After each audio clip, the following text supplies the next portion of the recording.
some new characters to supplement yourself. Sweet. So do we hit that make a PC thing? I guess we should determine how many people are. Yeah, I got two. I I have got one 2 character living left. characters. What about everyone else? Looks like Green, which I think is Kenneth, has 3. Mm-hmm. He's been muted this entire time, so. Yeah.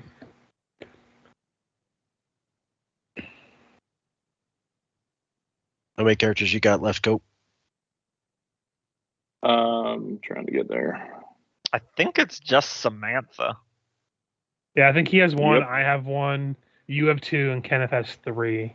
And how many 6. NPCs do we have? 6? Okay, so I think each of you get 2. I get 1, and Kenneth gets 1. All right. That's fair. Before you guys start hitting the button, let me give out some character sheets here. So 2 for Richard. Save. You should see them marked as new blood. Oh, I forgot to put at can edit. Sorry, hold on. Let me fix that. No worries.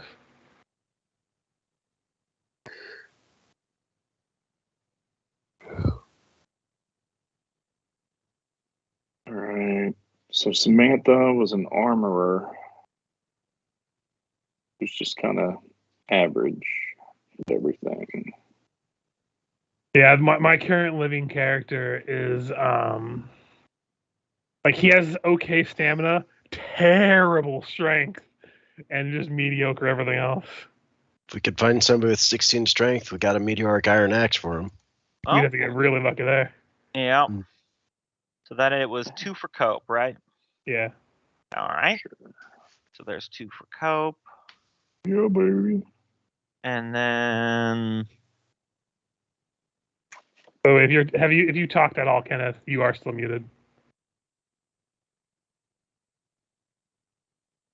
Kenneth is busy playing a game right now.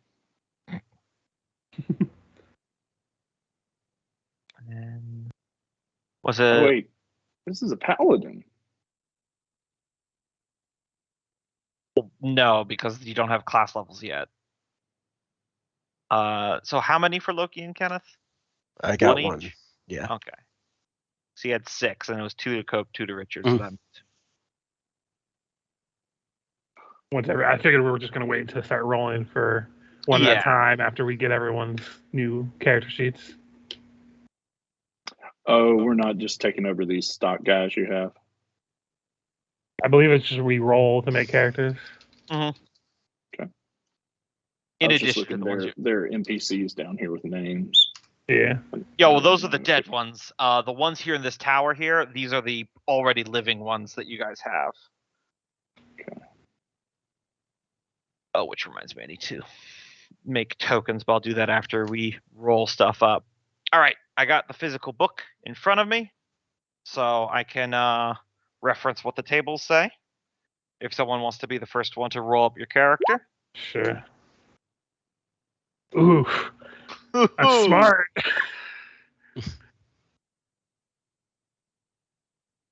All right. So His name is Job Stevens. Good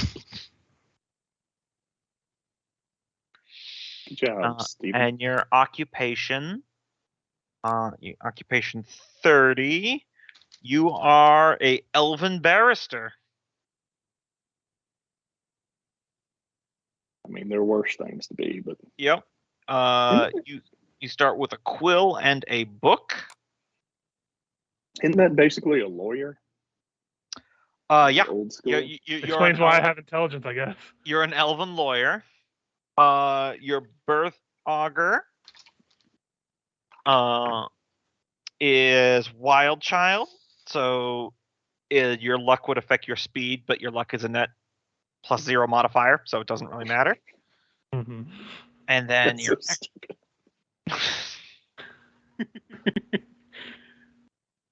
let me flip to what your extra item is in the equipment section.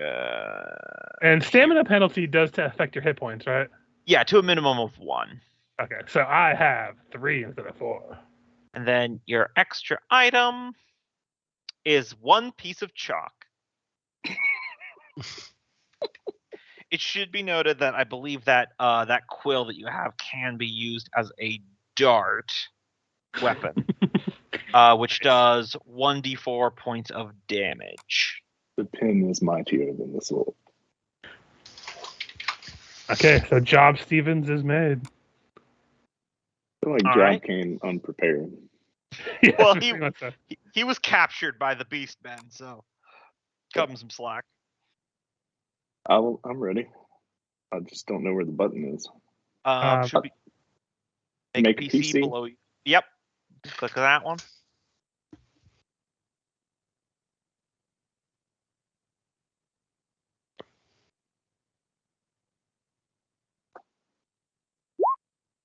There we go. Jesus, a lot of smart people. And a positive luck score on this fella. They captured wow. the nerds. Explains why you were captured. Occupation 55. You are a halfling chicken butcher. You've got a Excellent. hand axe and 5 pounds of chicken meat. I'm ready to party. Let's Why did see. a halfling chicken butcher become such a nerd?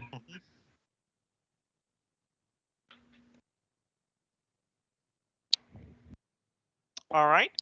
Your birth augur, write this down somewhere, is warrior's arm. You add double your luck modifier on critical hits, and considering that you've got 13 luck, which means you actually got a +1, it's actually pretty good.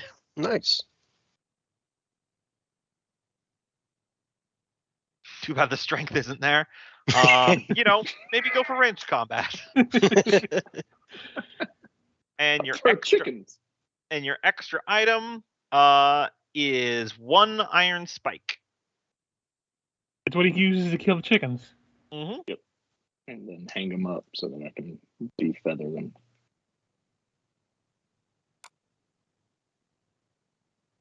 All right. Do this kind of there. Loki, you want to go so we can kind of round robin this? Yeah, sure. I'll go.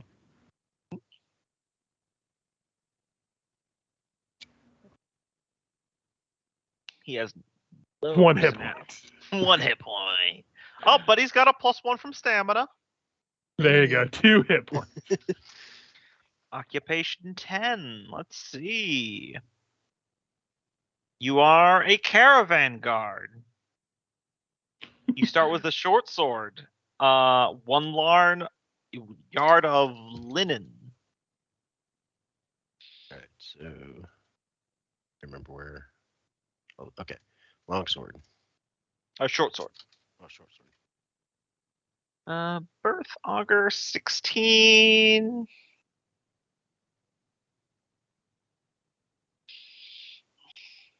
Okay. According to your birth augur, you survived the plague. You add your luck bonus to the amount of hit points you heal when you receive magical healing. Which is 0.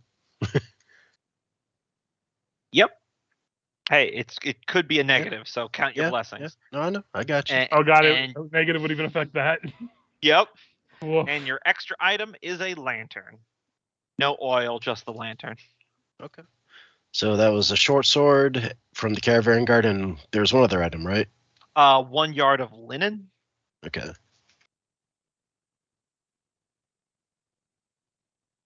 Okay. I need to find the stats for a short sword.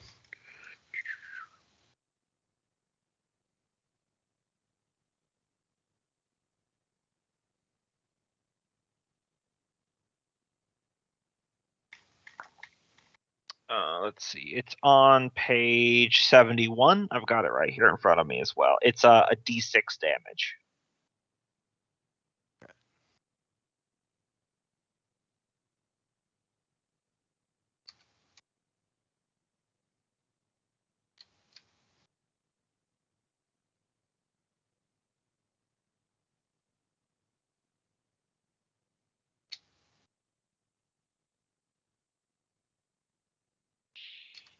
All right. And I believe the next one up would be Kenneth.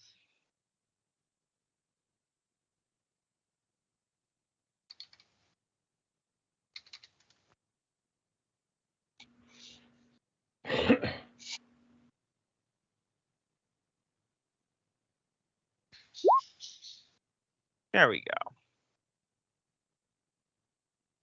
go. Okay, there's the dumb one. Yeah. Occupation. Want this to be something smart and brainy. He faked it till he made it. Nope, that tracks. He's a jester. Oh, there it is. Did all of us roll 1 hit point? No, I rolled 4, I think. And Yeah, then I well- lost 1 because I had such bad con. So yes, this character is a jester. He's got a dart, and silk clothes. You guys probably might be regretting rescuing this person. Birth augur. Hawkeye. He adds his luck bonus to ranged damage rolls. Which he actually has luck, I think. Yeah, he actually has luck. That's the one thing that saves him is he has luck. Well, he's a juggler. And his extra item, thieves' tools. Ooh. That's I handy, have to actually. take those. Yeah. Yeah, quick, kill the clown. Another 1 hit point guy, too. Most of you die in one hit anyway. True. Last person for me. Wow, this is almost completely middling. Perfectly average. This guy is Bob. He is a But- normal man. Still at 1 hit point. Stan Everyman. Occupation Occupation. 91. Sorry. What is it? Occupation.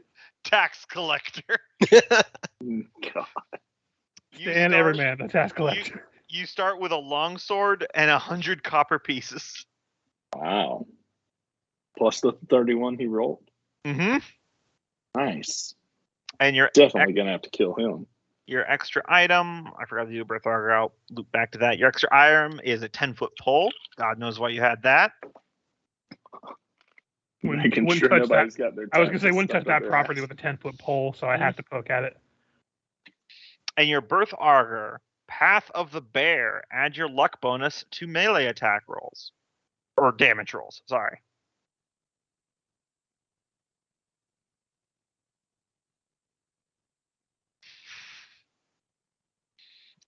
Hilariously enough, has one of the most effective weapons. Completely average though. This is great. So I think Tinkle's Von Buff is still my strongest character. Mm-hmm. He And survived the saying- most as well. and that's funny because he has a -2 to strength.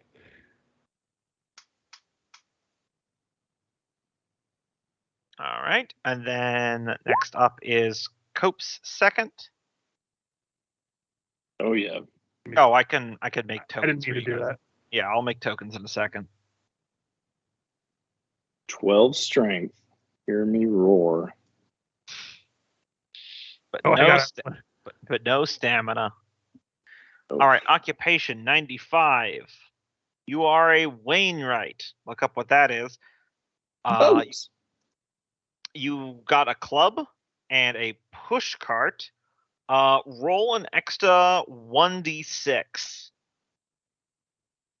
Because we're determining what's in your push cart, which is also Oh, yeah. apparently in this room.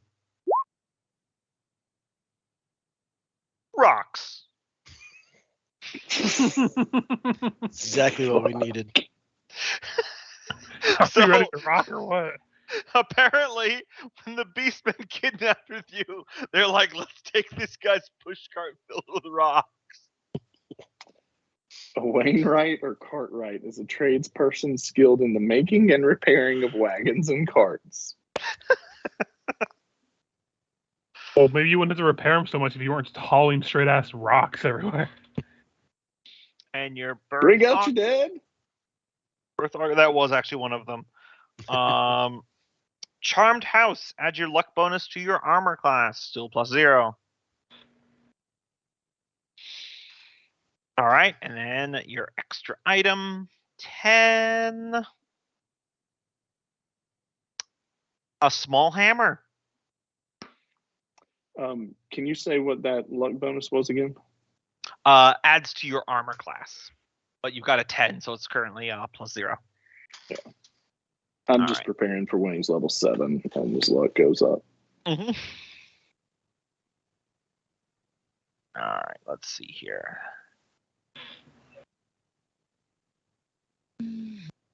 I remember correctly, I just... Yeah.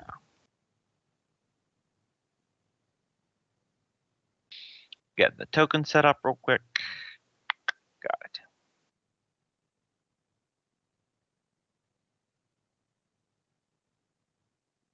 Oh.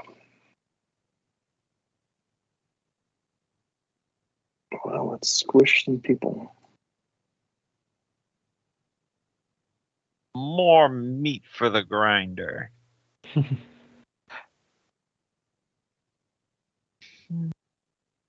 Show nameplate is controlled by all players. All right. Copy.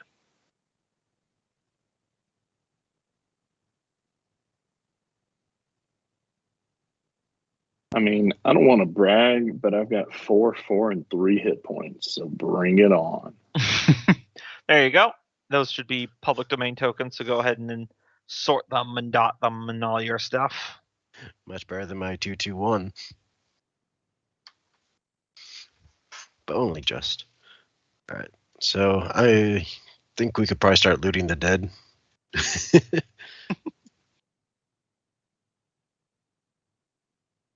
Yeah, I forgot Tinkles actually has like 5 hit points to base. If he lives. It's I guess we could check what our dead PCs have. All right. I forgot that background character had a hen. Take that. Yeah, there's just a random chicken. Mm. Oh no, you have a halfling chicken butcher. Oh no. Oh, hey, you gonna eat that? Yours if you want it. Absolutely. Still got the neck.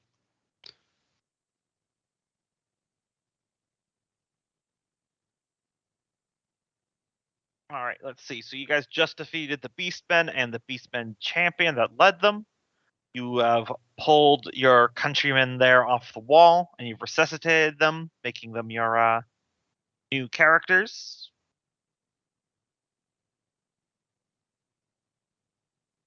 Last time, if you remember, you guys went through a frozen tomb, and roughly half the party found their way into a chamber underneath the keep, and came up through this north door here. And ironically couldn't join the fight because the rest of the party had locked them out, thinking of their enemy reinforcements. Look, mistakes were made, man.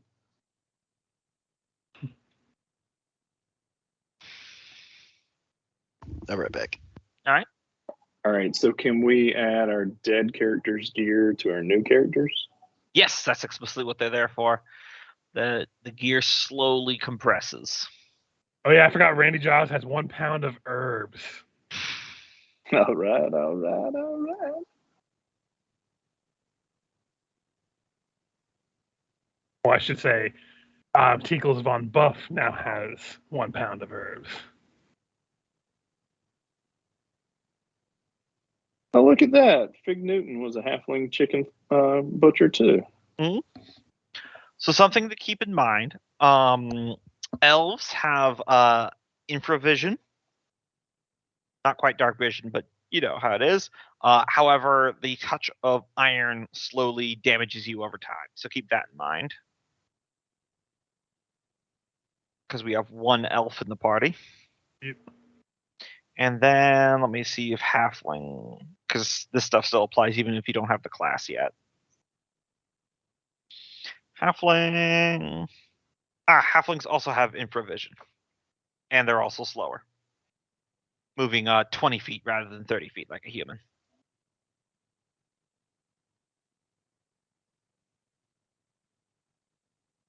I'm glad this pair of gloves lives on. Oh yeah, the glove maker. Didn't he fall into the hole? Oh, I hadn't even thought about that. Do we have the dead bodies in here? No. I do forget what we're here for again. Beastmen have been kidnapping people from your village, so you've angry mobbed up to go deal with it. Gotcha. And this is the way down that was blocked off when they were trying to get in when we were fighting, right? Yes, and there's definitely more down there. you just decide not to explore because how everything else had been going up until this point, it seemed like regrouping was the smart call. Gotcha.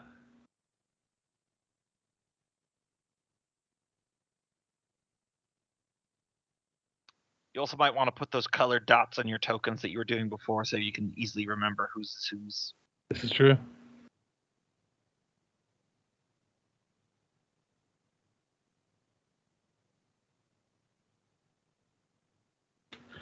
Look at all the ones in the party of HP.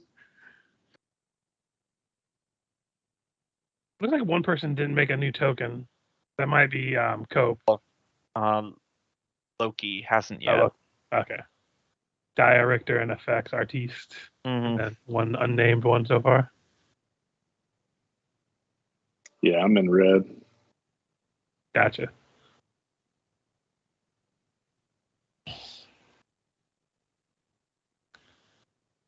Stan Everman. Now, being the only government official in this group, I believe I should be the one to lead. Oh, he's dead. Yes, exactly. I had to send a God. death flag in somewhere. Mm. Hey, he Got hit by dies. a rock from Someone behind. good gets a long sword. Okay.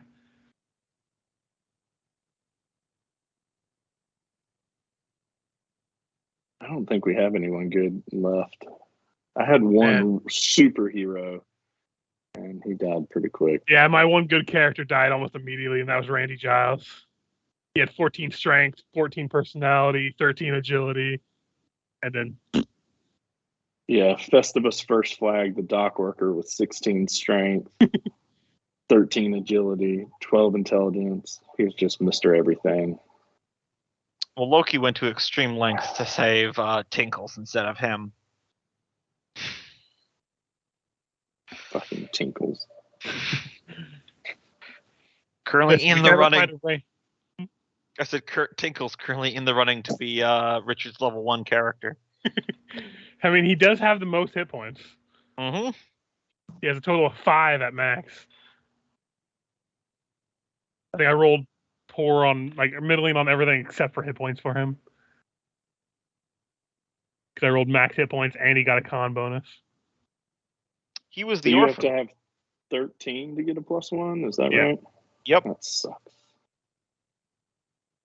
Yeah, he has 12 on everything except for stamina. He has 13, agility he has 11, and then strength he has 5. Of my current 3, I have one character with a 113. I have Everything else Jobs. on everyone is below. I have Jobs that has a 14, and Tinkles that has a 13, and then everything else is 12 or below. Yeah, I basically blew my load on Festivus.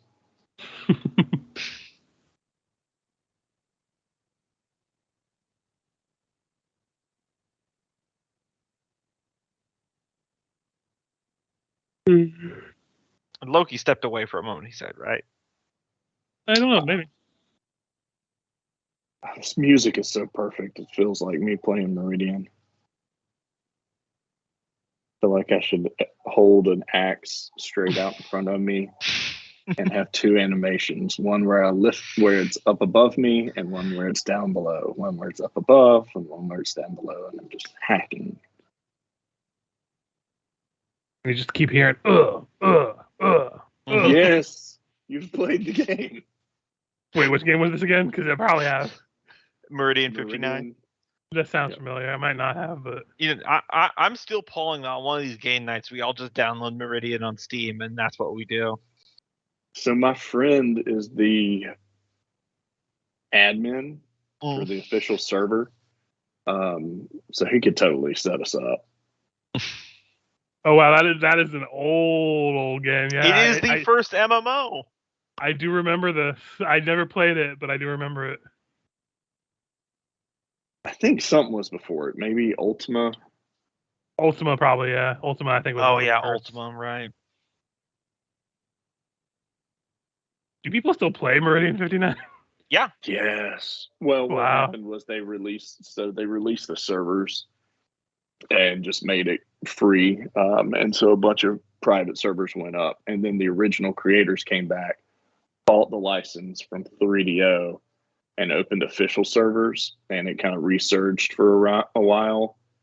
and then it just hit a hard wall, and it went from like 100 people on a night to 3,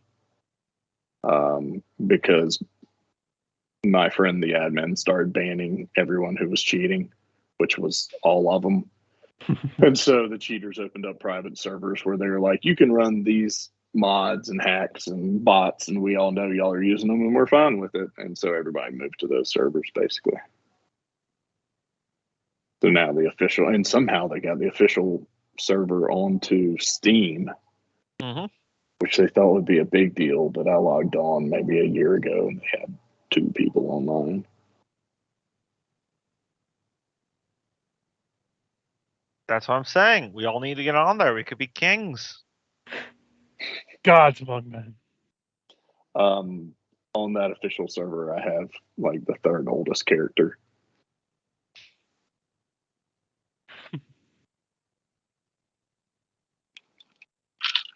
Because the night it came out, we were all sitting there trying to log in, and 2 people beat me online.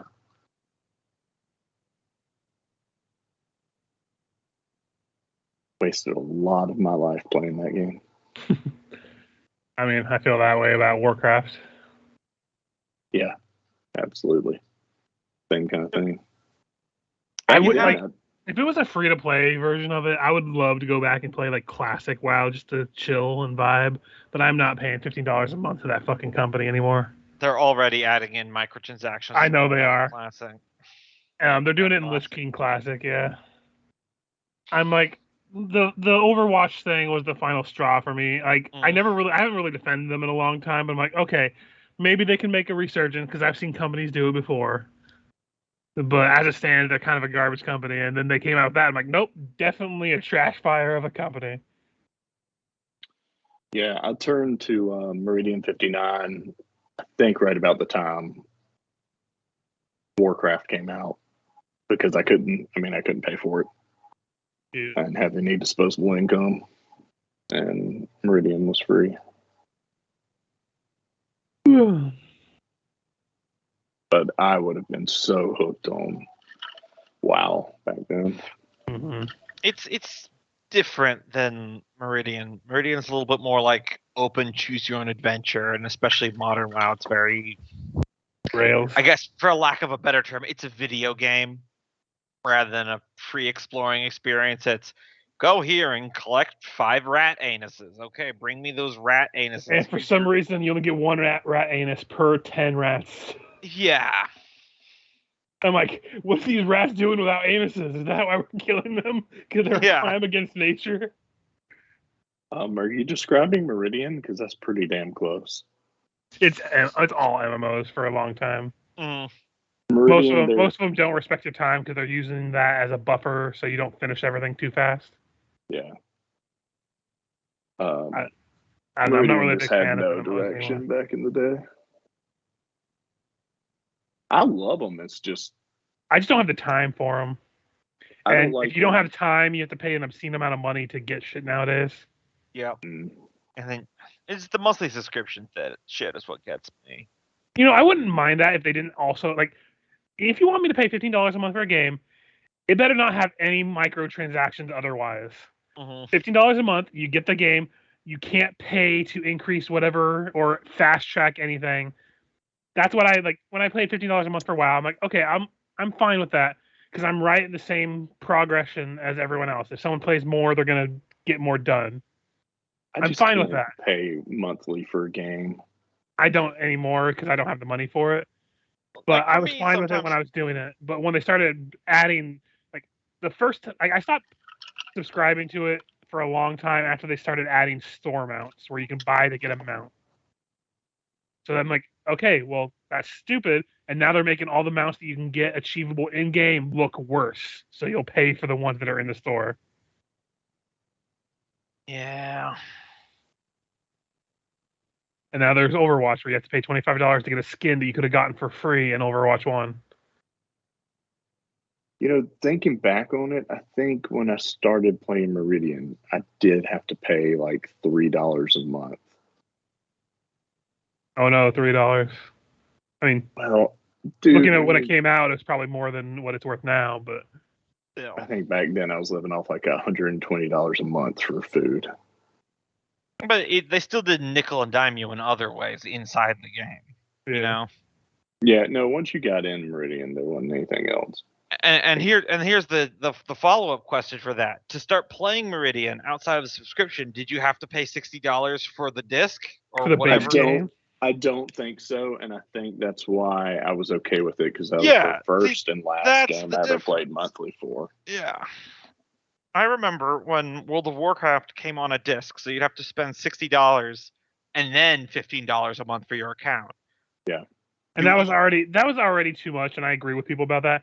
But then they added more things you have to pay inside the game, like now you can buy this to get this mount, or you can pay to have your character level up faster, or you can pay to just have an instant high level character.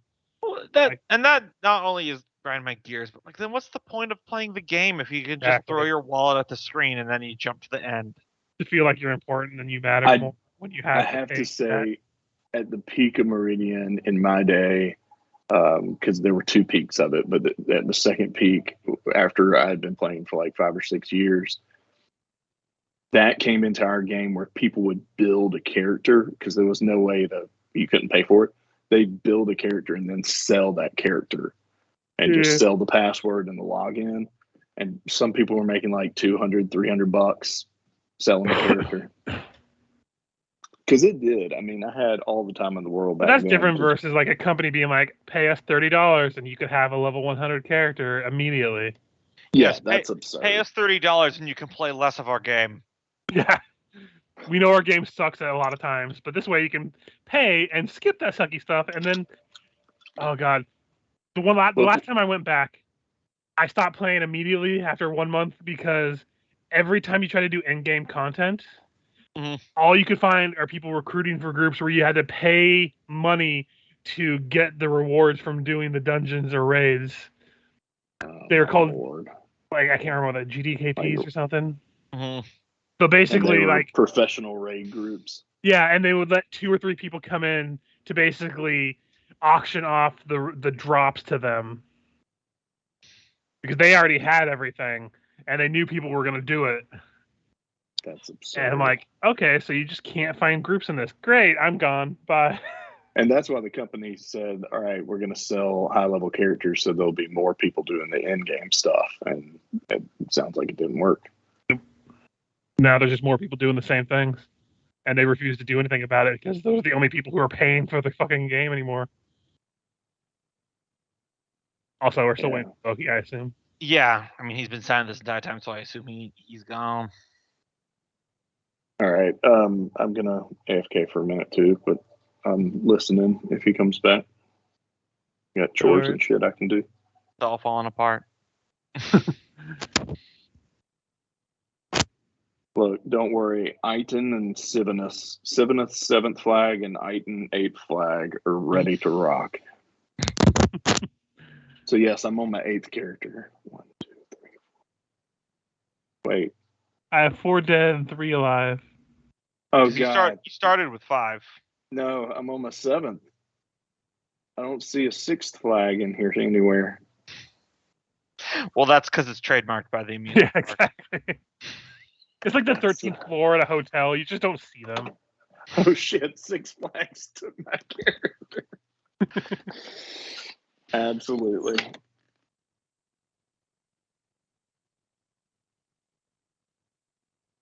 So while we're waiting, Gombo, how's Zelda treating you? I'm enjoying it immensely. I'm having a really good time playing it. I do believe it is a good game. I dumped like 300 hours into Breath of the Wild, so I'm not like quite ready to make the proclamation which one is better. Yeah. Though I will say at Tears of the Kingdom, there's just so much there. There's so much fucking content. I'm constantly surprised by how much is packed into this thing. I mean, that's good. Yes, it's very good. That's not a complaint. My biggest complaint about it has nothing to do with the game. It's just the people I talk to. They're now saying how shitty Breath of the Wild was. I'm like, 2 months ago, you were also singing its praises. Don't give me this apple to oranges bullshit. It's why I had to try it for myself with Genshin because everyone was going like, "Oh, they just ruined everything that Breath of the Wild did." I'm like, They just took a good idea and used it. Oh yeah. Problem. Like monetization aside, the game itself is fun and you can play it for free. And then Breath of the Wild, yeah, it's still fun. It doesn't take away from its fun. Oh yeah. I need to actually charge the Switch and actually play Breath of the Wild. Mm-hmm. I just keep getting distracted. It's a good time. There's lots of wilderness spaces in it. It's very meditative, kind of relaxing, at least for me. But yeah, that's been consuming a lot of my life. I mean, as you do. I don't normally get like lost in a game where I lose track of time, so I'm enjoying having that experience.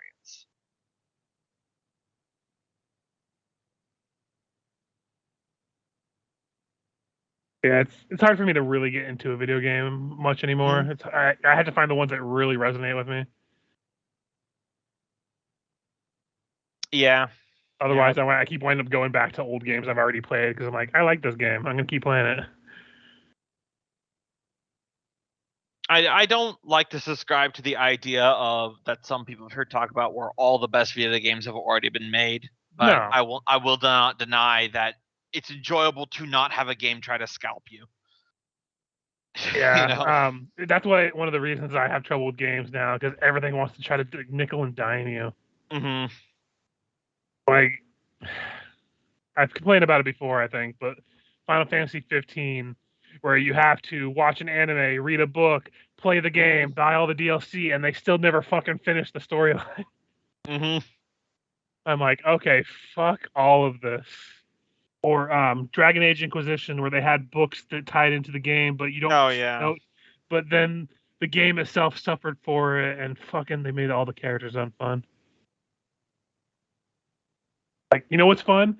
Making a self-hating wizard that hates themselves because they have magic, an elf who hates themselves and hates other elves, and if you romance them, if you're an elf, they make you give up your elven culture. I'm like, yeah, this really sounds like fun stuff that people want to do. Wow. All right, I'm back. Fuck them. I played a Dalish in Origins. That elf can go straight to hell. Oh yeah, no, they have an elf in Inquisition, Sarah, that hates other elves, thinks elven culture is stupid, and then the only way to romance them is if you're an elf. But if you're an elf and you romance them, they're like, you have to hate elves with me, otherwise I don't want to be with you. Wait, is his name Ferguson? God, I did not know that BioWare put in an Uncle Tom romance option. Yeah, there's two Uncle Toms in there. There's the wizard who thinks all wizards should be enslaved. I mean, I don't agree with him, but at least there's the whole demons are trying to possess me. I can understand why you say that. But the elf just hates other elves because they were raised outside of elves. And yeah, I see the parallels you're making with the Fergus character, but at least he's not actively hating dwarves just for being dwarves. He just doesn't like dwarven culture. I give him a pass because he romances non-dwarves. There you go. Mm. And then I slice his neck. Currently. He currently doesn't romance. There's going to be a bunch of dwarven women talking about how gnomish women are stealing all their husbands. Listen, you once you become the center of the throne, you got to secure that bloodline. Is Loki back yet? Yeah. Sorry, I just got back. I was about to go popcorn somewhere back. Yeah, we had a storm go through, and we had one of those little like pop up, almost like a little tent pavilion sort of things above our inflatable hot tub, and the rain just overwhelmed it and busted it, and then we had sharp metal awfully close to inflatable hot tub, so I had to carefully extract it. Oh, that sucks. Yeah. Those tents aren't cheap either. Did it break the frame? Yeah, the frame was donezo, so it wasn't too bad. It was only like $150 tent. Still not something I'd want to lose, but not the worst thing in the world. That's what I meant. Yeah. $150. Mm-hmm. Yeah. But the hot tub was safe. In theory. It hasn't popped, but we have a friend who has talked about she has a inflatable hot tub. How does that work? Does it have bubbles? Yeah, so you have the inflatable portion itself, and then attached to the side of it is like the mechanics. So you have the water pump that pulls the water in, heats it, and then extracts it out. And then there's a separate that's like almost like a air blower, I guess, and just forces air into. There's like a little channel of bubbles or little channel that the air flows through and lets the air escape into bubbles along the bottom perimeter. It's not too bad for a couple $100. A lot cheaper than the full the full real hot things tub are and thousands. yeah. So if you're looking for a hot tub but don't want to spend a lot of money, it's a solid way to go. Right. Well, How much did you spend on it? I think it was like $400 for the hot tub. Oh shit! Wow. They sell them at Costco for $150. Oh shit! Really? Well, I'll keep that in mind.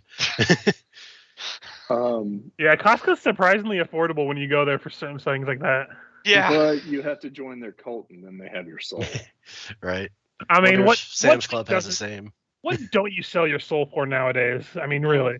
Yeah, but every time anyone mentions anything, if you're a Costco member, you then do what Gombo just did and said, Costco has that for this much. Hey, they're trying to save you money. What's wrong with that? I They only know this because I'm reprogram in the you store marketing. 5 days a week.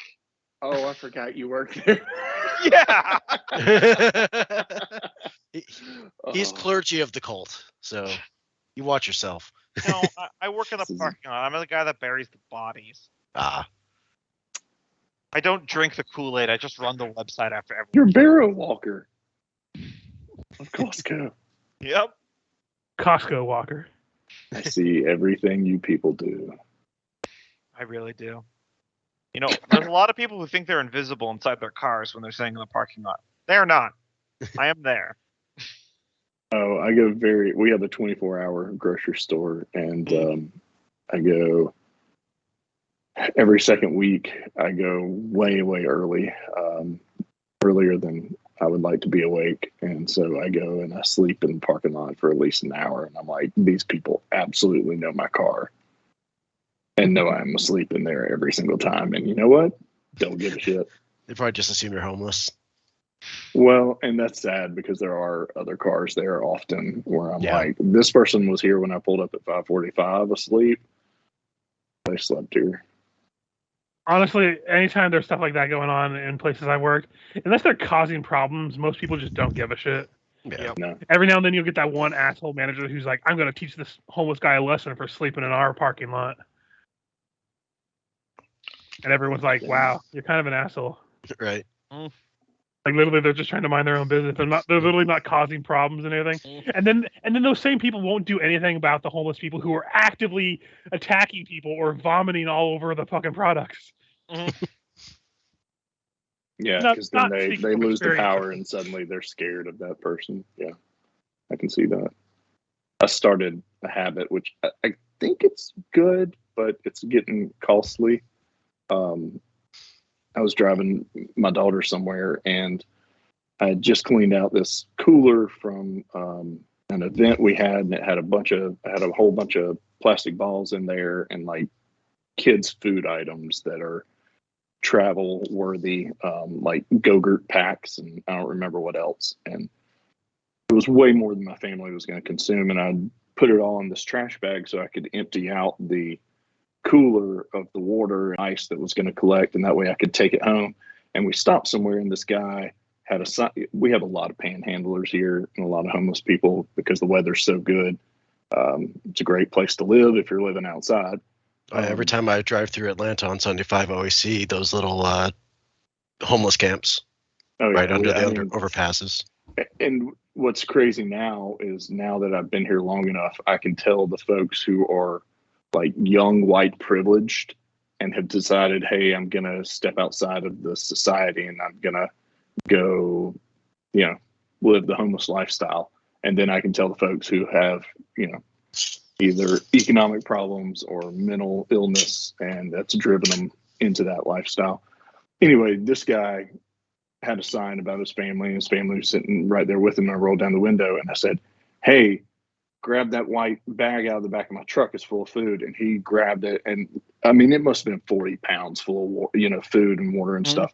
And he lifted it up, and he started jumping up and down and dancing like his family got all excited. And my daughter saw all this, and so we had to explain it all. And now I have to keep granola bars and bottled water in my car, and every intersection we stop at with someone who's panhandling or has a sign up, my daughter's like, "Hey, Dad, what do we have? We roll down your window and hand that person something." And that's fine. It's great. She's caring. She's giving. But God damn it, it's hard to keep up with. I mean, at least you're not raising a shithead. That's like 99% better than most parents I've seen. Oh yeah, Yeah. for sure. Yeah. And it also helped that she just read the book Willy Wonka and the Chocolate Factory, where the main boy is in a family who doesn't have much.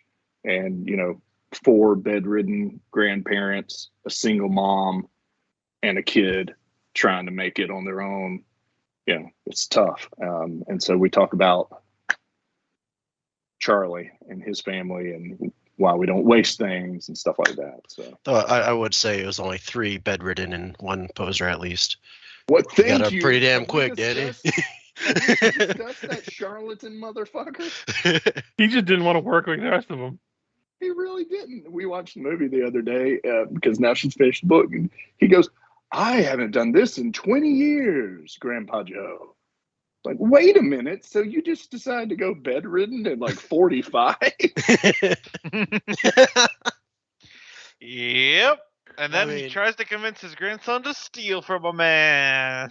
I mean, to be fair, I'm late 30s. I'm like, I mean, given half an option, I'd worse fates out there. I than- think about it at least. Right. Look, It's the dream. I got laid off and real depressed one time, and I went bedridden, and like 4 days later, I was really sore. So don't go that route. Yeah. Fair. I could see like a day. It's like, all right, I'm good. I need to move. Because I've got a golden ticket. But you don't have a golden ticket. That's your son who just won the lottery. Oh, Grandson. Yeah, he is your golden ticket, isn't he, asshole? Mhm. Mhm. All right, should we go kill the little I people we think control? Loki still needs to make his NPC into a character. Yeah. He's got a little token, but he hasn't edited it yet. Oh, what do I need to do with it? Put Just the HP in name and Okay. yeah. And put Oh, it this with guy the down dot. here. Okay. and then code him with the dot like the rest of us. All right. Though I will say, in that Willy Wonka movie, it's been a while since I've seen it. How old is the kid's mom? Would you say? She looks maybe in don't her know. 30s. Yeah. maybe Okay, 30s, I just 40s. wanted to make sure that she was not conceived and then birthed while everyone was still in the 20 years of that bed. Because that would be disturbing. They don't have ages. I'm just going off of what everybody looks like, kind of.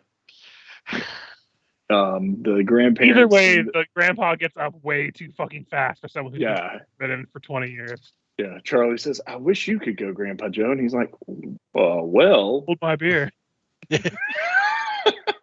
actually, hold my tobacco that I keep making y'all pay for."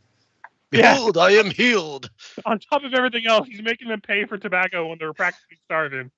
Right. I forgot all about And- that one. And then when he gives the kid a gift, the kid goes, "No, Grandpa Joe, that's your tobacco money." So it's that invasive of a problem where the kid just habitualizes it. Yep. He's like, "No, this is okay." No, Grandpa, this is your medication. Oh, Oh, man. that movie is fantastic. It's a lot darker when you look beyond the surface. Oh, It yeah. Really is. dig into the that- characters. Like, That's the best Jesus. kids movies, though. The best kids movies are the ones. Yeah. The more you read into what's happening in these kids movies, the more you're like, "Oh, wow, this Yeah. is fucked." Yeah. The since my child could understand, I've always said to her when she has a bratty moment where she says, "But I want to do this," I would just long time ago, I don't know, 1.5, I guess 2.5, I would start singing gooses, geeses. I want a goose that lays gold eggs for Easter. And by the way, and if she kept saying, I just wouldn't stop. until I was singing it very loudly. And then within about 15 to 30 seconds, she just quit. And then once she got old enough, I showed her the YouTube clip of the little brat throwing the fit of, I want golden gooses, whatever, in the song from Willy Wonka. And so that has stuck for 7 years. And now all I have to do is if she has a moment, and she doesn't, she's a great kid. She doesn't do it often, but every now and then she'll say, I want to do that. And I'll go, gooses? Geeses? She just kind of smiles and is like, okay, I won't say anything else. So moral of the story is I'm a fantastic parent. Yes, you program audio cues into your child. It's okay. I gave it a chicken we named Dog that quacked. Listen, I don't know why you're doing that. I believe in just recording commands and then reversing them and speeding up high pitch and putting it in nursery rhymes. So it just burrows into their subconscious. I would have done that, but I just don't have the technology skills to get there. I take commissions.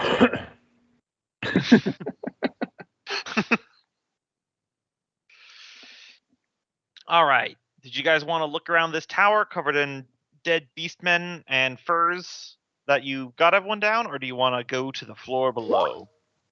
Give me a reminder. We came in this way, correct? Killed everything in here. Some bad guys came from upstairs. Technically, we came in from both directions. Oh, that's right. We barred y'all out. Yep. We got this one and this one. I went ahead and looted my previous characters, so I'm good on that. Yeah. Yep, done. I say we go up the stairs, right? It's the only way to go. Or Also, I just down saw the Kenneth stairs. is recording the call. I didn't even know. Yeah, he's been recording this entire time, my man. Who's Kenneth? Got a little bit of library RP in there. Mainly us just complaining about WoW. I mean, we were also complaining about medical and, No, that was everything else before the about the world right recording. now. Okay. Yes, Listen, so he sneaks it in. I can't always keep track. So you've explored everything above ground in the keep, except for there was a door over here in the courtyard that was barred from the outside where you guys are, with the words "Repent" painted on it. I'm sure as hell not going in there.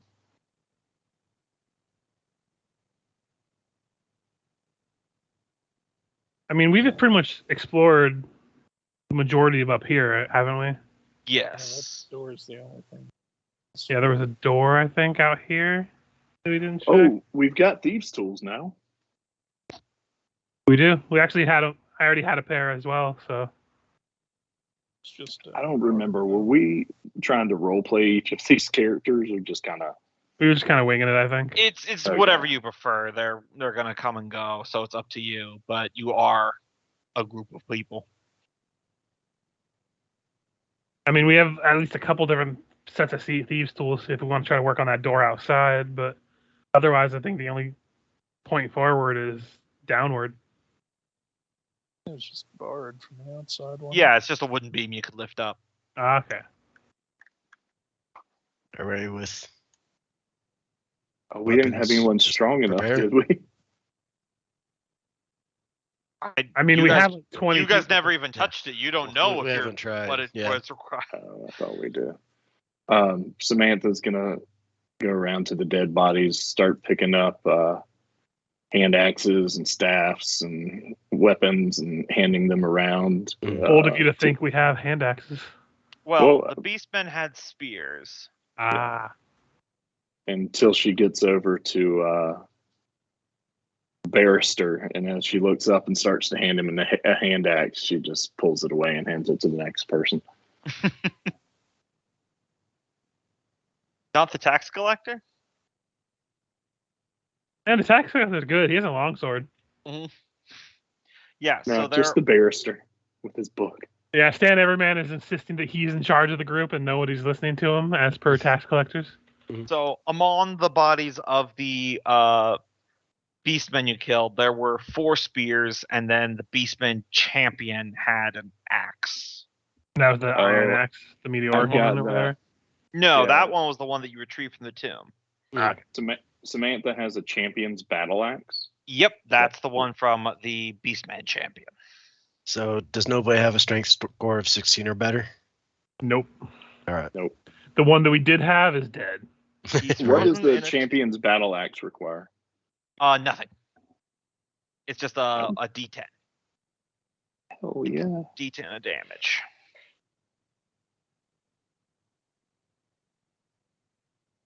She also has an iron helmet. Does that provide any protection? Nope, it's just a thing you can use. Get creative. And the battle axe does require two-handed. 2 hands Yeah. to use, and when you're holding it, you roll a d16 on initiative instead of a d20. All right. But that She probably is- won't matter too much because how I'm running combat is you roll for all your characters at once, and you just use the highest initiative. So Gotcha. So I say we go out and open that door that's been barred from the outside. all right. Where I don't know where the exact entrance to the door would be. Is it the one that's like kind of folded over down here? Yeah, that one. Yeah, this was before they added doors to Roll20, so I hadn't updated the map. Yeah. Just scrolling to the PDF. That's not the one.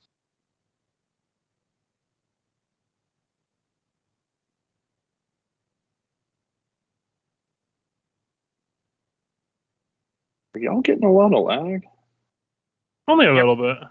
For some reason, there's a little bit going on right now, but Yeah. Gonna reboot. Not reboot. Refresh. Yeah, next time I roll 20 subscriptions up, I think I'm gonna spend the money on the Foundry one and try to set up a server for that because it'll probably be cheaper in the long run, and if it works better, that might be a good alternative. I'll go in with you. I mean, I think only one person needs a copy if they're running the game, and then the server itself is the monthly fee after that.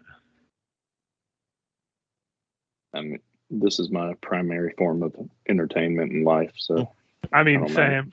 I do this How more than I much? do video games and shit. and I'll kill you all if you leave. Yeah, no one better leave the group, otherwise there's going to be holy hell. I know at least one of you in person, okay? good luck finding my address, fucko. I know, right? All right. Yeah, come out to Minnesota and find me. I'll leave traps. Hey, that's illegal in the United States. He's got a permit. Fuck's sake. You're not allowed to home alone a house. Oh, I thought you were doing an anime reference. Which anime? You've never heard the term traps amongst the Oh, anime yeah. community? Oh, yep. I mean, that's a good joke. I wish I would have come up with that joke. Because that is illegal in the United States. In Anyway, certain states, yeah. certain states. Anyway, so you guys are going to who's gonna lift the bar on the door here? All right. So I think it's Geffier and Director will be back with slings ready. Effects will step up to the door. Stan will go with you. He's a leader. Gaffier. Don't get it. Gaffer. Ah. Alright. So they will try to lift the board. All right, you're able to lift it up. That way you can swing the door open. Stan opens Does the it door. swing in or out? It swings out towards you because that's how the wooden bar would work. Mm, Yeah, if you pulled inward, the bar wouldn't really do much on this side. Well, it depends on how the brackets are. So it's got something barricaded inside. it like something from the outside was closing it in. So do we want to release it? Well, Stan's we like, already moved the bar. I was gonna say, Stan's like, what's the worst that could happen as he opens the door? love one shots. Yep. Oh, that's That's the worst that could happen. All right. Allow me to read the thing. Inside the room, 6 charred skeletons lie about this chapel, some crushed by burnt fallen beams. At the head of the chapel is a fountain depicting a squat, demonic toad. A foul black ichor seeps from the toad's broad lips, pooling in a basin seated at the floor of the fountain.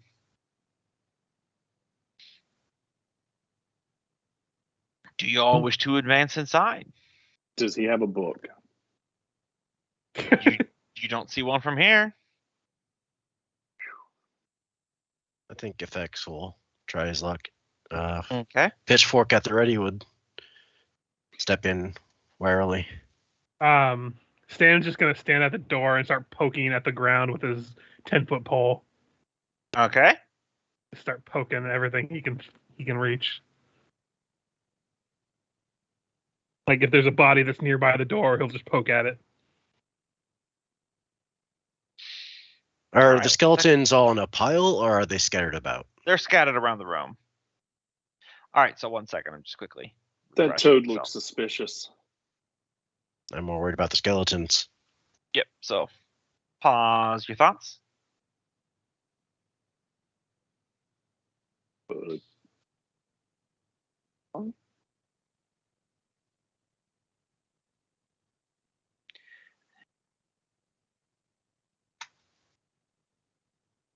This is what happens when you're using a pre-made rather than one you've written yourself. You sometimes reread it just to be sure you know. I gotcha.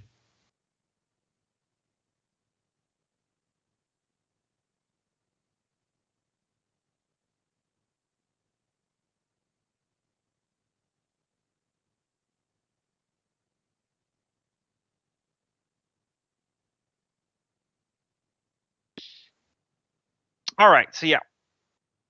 As you enter this room, effects, you feel kind of like a warmth rise up within you, like from heat emanating from the floor. You can faintly hear the sound of crackling cinders, but other than that, nothing else is happening. To the north, not depicted in this map, there is a black iron coffer half buried in some rubble, and it looks like these skeletons have things on them that you'll need to investigate more. FX will check out one of the nearest skeletons. Okay.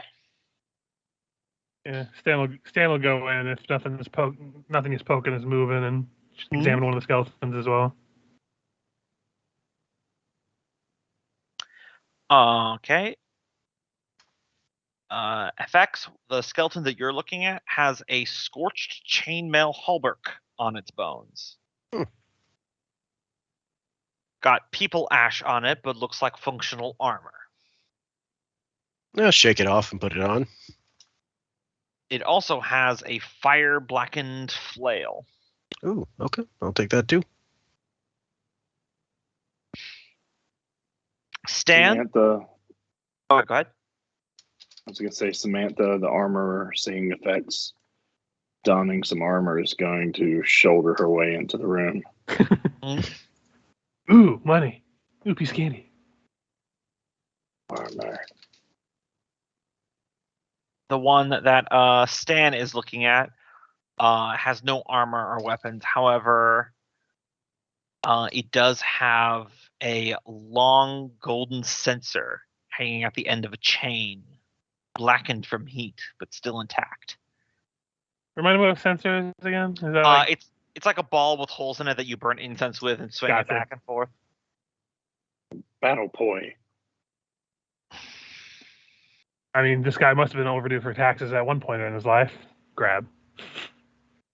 It is the holes in it are carved to, well, not carved, whatever you call, put into the metal to be the 8-pointed star of chaos.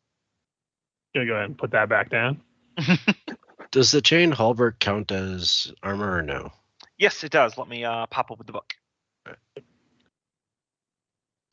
And Chainmail, AC bonus, +5, armor check penalty, -5, -5 speed of movement, and it's a D12 fumble die, which means if you get a natural 1 in combat, I roll on the fumble table, and we use that die size. Heavier armor is a bigger fumble die. Oh, okay. Nice. So it's a full chainmail then? Yeah, it's full chainmail. All right.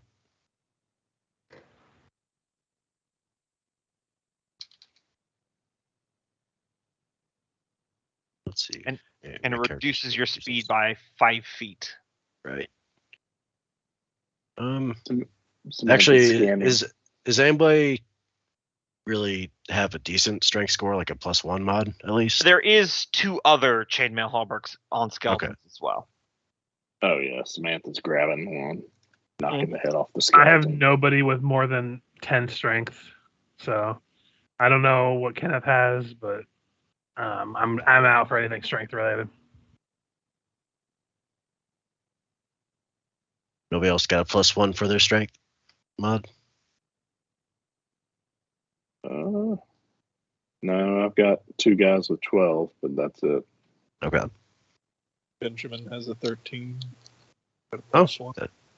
if you want the blackened flail, since +1 means you're probably better at close range than I am. The other skeletons, there's also 2 maces on the other skeletons with chainmail. So the maces do a D6 damage. Let's see.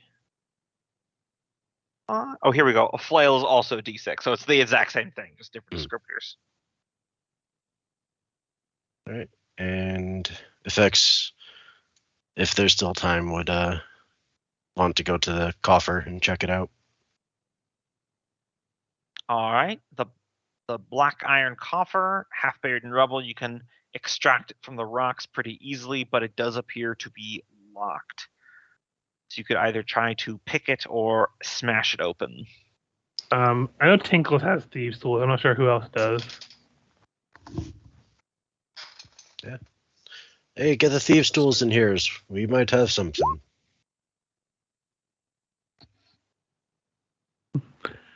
So yeah, Tinkles will go in and try to get into that lockbox. All right. Give me a dexterity check. Luckily, it's neutral for him, so 9. You're unable to pick the lock. Cannot do it, Captain.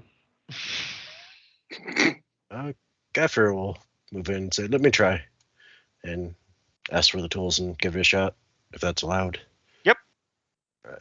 It's kind of like a one try per Yeah. person with these tools thing. Oh, there you go. You manage to pick the lock and it snaps open. Hey, Inside the coffer is 3 cones of incense wrapped in a cloth stitched with the golden signs of chaos. smoke him if you got him, I guess. He'd about no? check for a false bottom. There is no false bottom, but good checking. Right. This is I'm running it the old school way, so there's no like perceptional or anything. So you Yep. gotta ask, and if there Yep. is, you find one.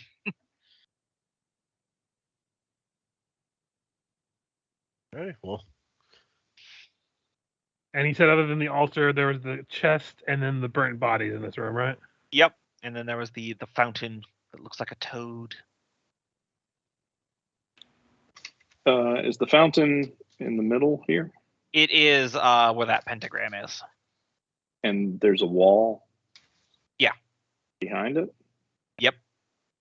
That looks like a half-finished fountain. I may craft in armor, but... God, can I get across there? She's gonna investigate over here around the fountain. effects Yeah, will be the same. Stan's gonna just start taking his pole and start poking at different spots of the statue.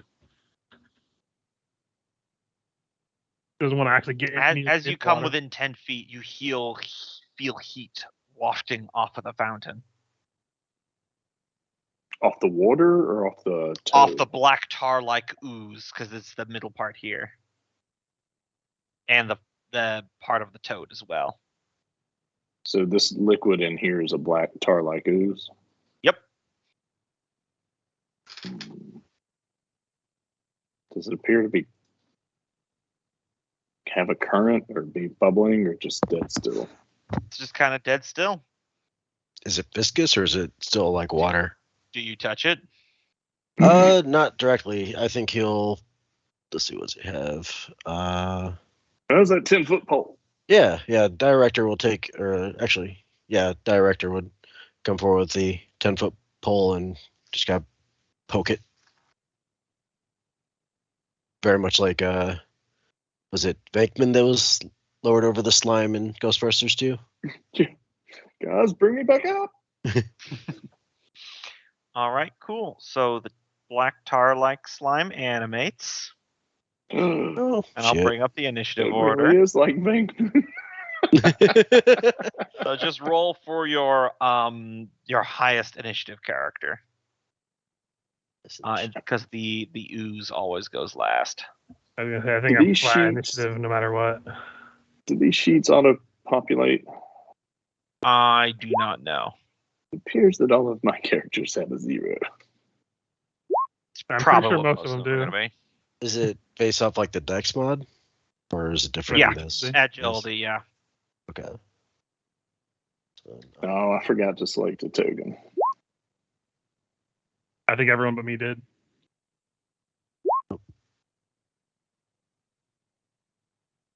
All right, I'll add Samantha, and then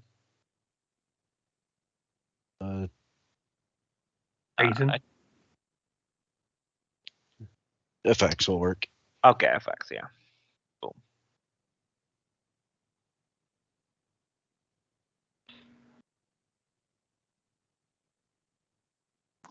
Benjamin Button.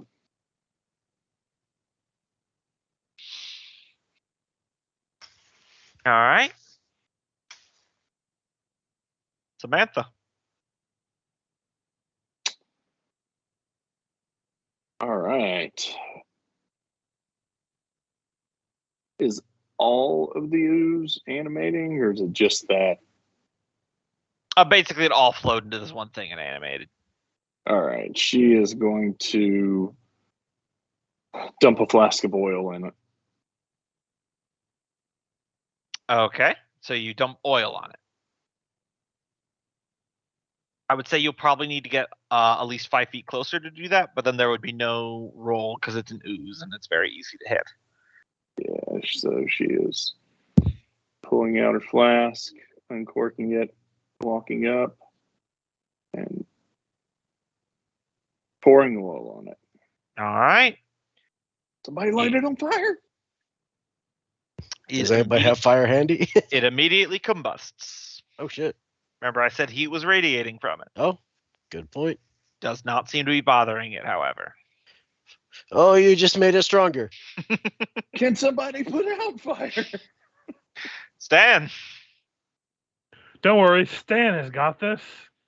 I'm gonna grab the incense from the chest and make my way Okay. over to the golden whatever you call that sensor.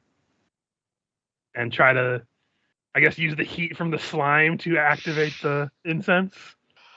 Well, We don't could need just it use to the fire smell from. good. Yeah, I mean, like the fire that it's emanating, just like So you're going to swing the sensor around and hit the slime with it to light the incense inside? yes. How many? You got 3 cones of incense. How many are you using? Fuck, I'm just gonna probably put 2 of them in there. All right. Give me a strength-based attack roll.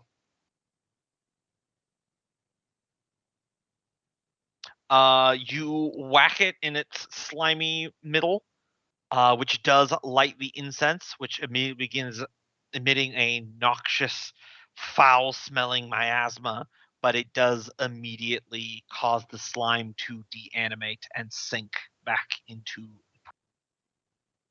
Oh, shit. Good thinking. Everybody out the door. This is an order from Stan Everyman.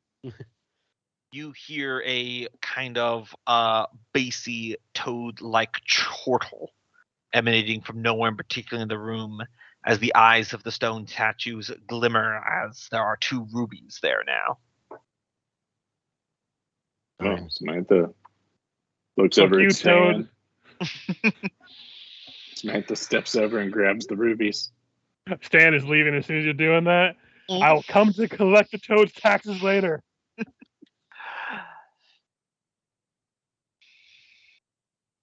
Yep, you get add 2 rubies to your inventory. Excellent. Worth 100. Or hold on, let me see. Oh, altogether, both are worth 150 gold pieces. shit. You've got all the monies. Mm-hmm. That's all right. She'll dustin. I will say I am leaving the censer in the room to smoke it out, but Yeah. I am keeping the one last thing of incense. Gotcha.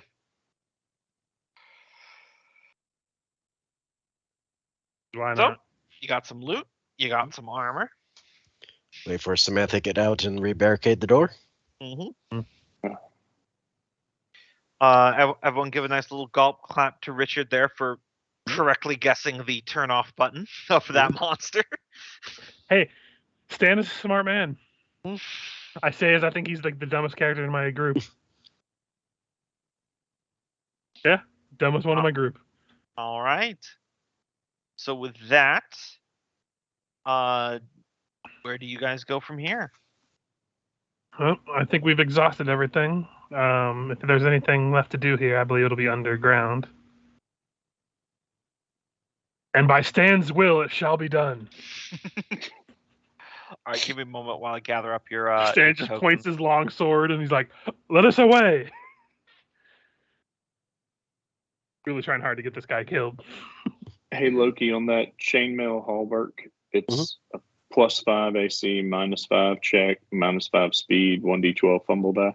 Yes. And do you have to adjust your AC on the sheet yourself? Yeah. Okay. These old-fashioned things. The -5 check, does that apply to? Just anything that armor would be relevant on. It's basically armor check penalties from Pathfinder. Yeah. It's a bigger thing if you're like a thief or a wizard, because it would apply to your spell casting. Good thing is I'm an armorer. All right. So I will move you guys over to the lower map here. This is the stone hallway that Tinkles and others had come through. They had emerged from a secret door to the south, not depicted. There was a trail of a few gold coins that looked like they had been dropped, leading to a secret door that is open over there of an emptied vault, which what little coinage was left, Tinkles scooped up already. Oh yeah. Tinkle's living large. He has 4 gold pieces, bitches. And yet Samantha's got 2 rubies. Samantha breathes on a ruby and polishes it on her new armor.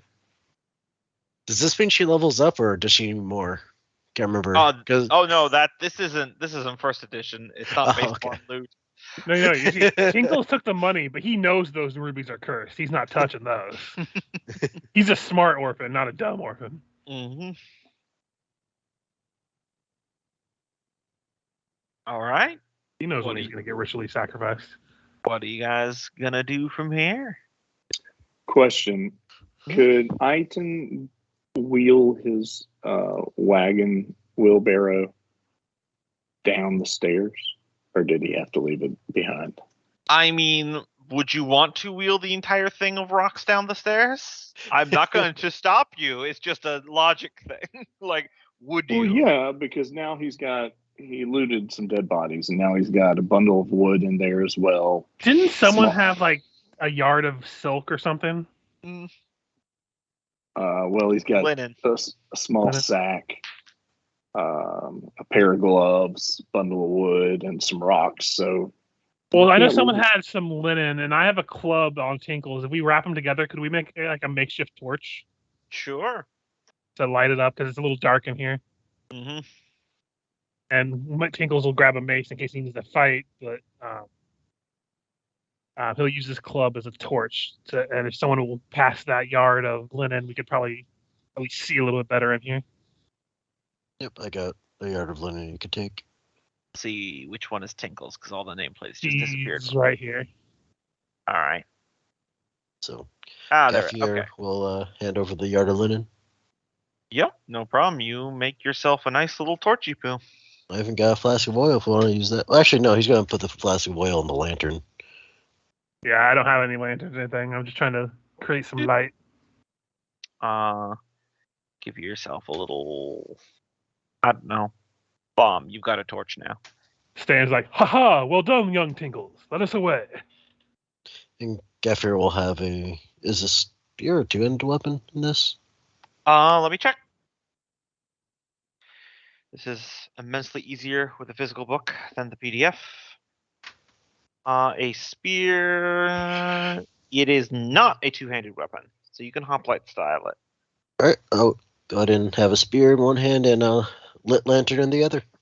Could an elf use a spear? Because I don't know if that would be considered an iron weapon or. Nope, it's the haft is made of wood. You're good. Okay. Which I will have one of has those on him. the lit lantern? Effects Artiste. Gotcha. Ring your token. Given how many people we've got in here, Samantha's going to pull out her sling and put her giant two-handed sword or two-handed axe away. Did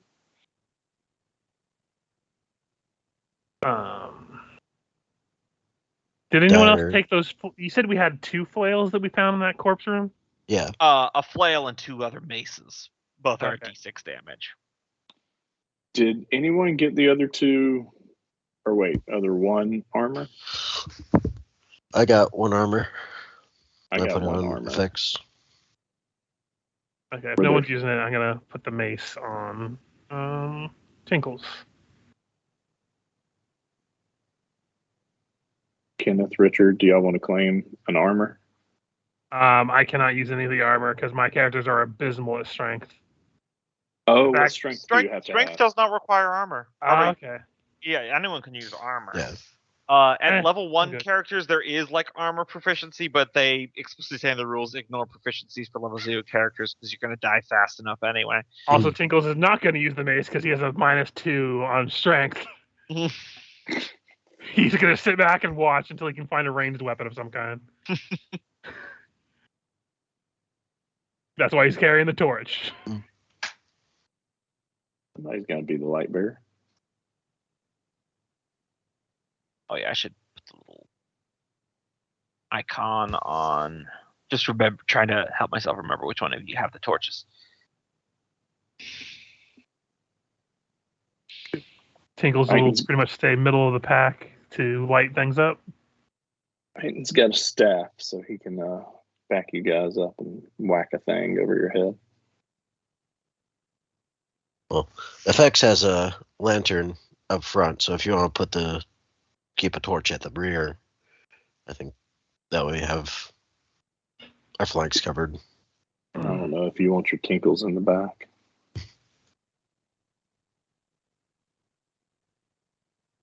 All right. What you do? I think we're advancing forward. Just waiting for a fireball. No, you see, in these quarters, lightning bolt's much preferable. Hell, a cone of fire will do us all in. It does like what I don't know in this system, but if it was a Pathfinder system, 1d4 per level, yeah, it would eliminate all of us. Most of us have 1 HP. Yeah, shit. At this hit point, if they threw a candle and some oil, we'd all die. Yep. I mean, hell, they could probably just throw the candle at us, and if it hits us, we die. So, not depicted on this map, to the south, there's a secret door that leads to the icy tomb where a couple of you died. The only unexplored area. To the north, there is a vault that looks like it had just been recently emptied of gold. Those of you who weren't down here with us, comment on why it's what was in there. Tingle's like nothing. The other 2 people that are with him affirm it actually was nothing. All right, so I'll read this for good old effects artist here.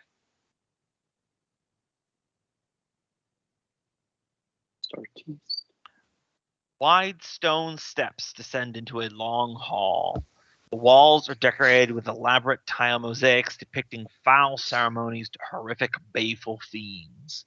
The walls are slick with condensation and black algae. The condensation runs rivets and collects in a long, blackish pool at the center of the hall. So blackish pool, and what was the first Sorry, prize? brackish. Brackish, okay. And there's mosaics on this wall and this wall. So, To what get a do the better look, mosaics depict? you would yeah. need to enter the room. Okay. There's only so much you can get by standing there. Actually, before he enters, effects will basically rotate his spear and use it as a 10-foot or 5-foot pole and just start poking the ground ahead of him as he moves forward. So far, it seems fine. Good idea. And Stan's going to do the same with his 10-foot pole. All right, so first up, I will share with you what the wall mural is. Definitely a large contributing reason to why I win this adventure is this handout I'm about to give you. You guys should be able to see that now. Mm-hmm. I am not going to describe it. That is literally everything you need to see right there. That's the entire deal. The east wall would be the one on the north there, which that little crack depicted is showing the separation where there is a tunnel going into the stone there. Mm.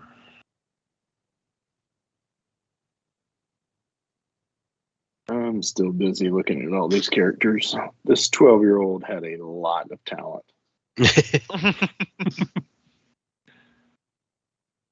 Is that blood on the east wall? The ink blots there? That is the black algae. Oh, black algae. Okay. The air is very damp. It's like standing at the line of Pirates of the Caribbean at Disneyland. Wouldn't know. The one time I went to Disney World, or Disneyland rather, Pirates of the Caribbean was closed for repairs. Yep. They had As it often is. black algae. Additionally, there's these little nooks here in the corners that looks like there is robes in them hanging on hooks. What color? Black. Now, try to get the idea of what this room was. Are they bathrobes? They are long sleeves with hoods. Can Stan just use his pole sounds to like my remove bathroom. the robes off of the hooks to see if there's anything behind the robes? Which one are you doing that to? To the south one here. All right. You remove the robes one by one. They crumple to the ground in just an ordinary fabric, and there seems to be nothing behind them. Gumbo? Yep. Should I be able to see through?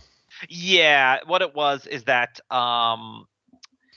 okay, a little bit of out of character backstory here. Mm-hmm. So this adventure, Sailors on the Starless Sea, was like a very popular adventure. So when they did a re-release of it, which was the version that I got, they added another section onto it. So their original maps did not have the tunnel to the new section, so I had to crudely stitch it on there myself. Okay. I just want to make sure So, it wasn't an error yeah. in the in the masking. Okay. Seeing Stan do that, he'll do the same for this alcove and pull away, see if there's anything behind the robes. Nothing on the north one. Samantha, what are you doing? She's going to examine this brackish water, make sure it's not going to turn into a giant black tar baby like the other one.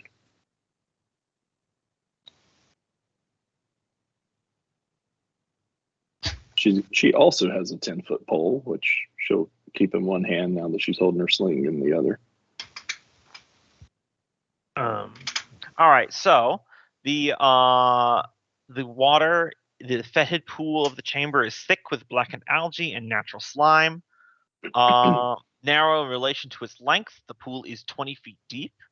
And its base at the bottom of the pool is lined with hundreds of skulls. Do they look like I've got a note that says I have a champion skull thingy with metal? Oh, that is the girdle from the champion Beastman that he was wearing. Looks like it had some value. Oh, that's right. She got the final blow on him. That's why she's got his axe and his thing. Okay. Over Yes, on indoor. this wall, this mural, Jobs is just gonna start taking his mace and kind of like tapping it and seeing if there's any hollow points as he's gonna make his way down the length. Absolutely. Like snip and a haircut. Snip and a haircut.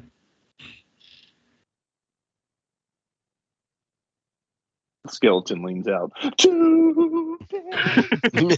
was hoping someone's gonna pick up. I think I like how it's just because Kenneth, I guess, being a little quiet. His characters are all safe in the back. FX will do the same on this side. Just start tapping the wall for a false. And then Stan will go do the thing with the robes on the other end of this room as well. See if there's anything behind any of the robes. Effects, as you're tapping the mural, you get to in front of this little tunnel.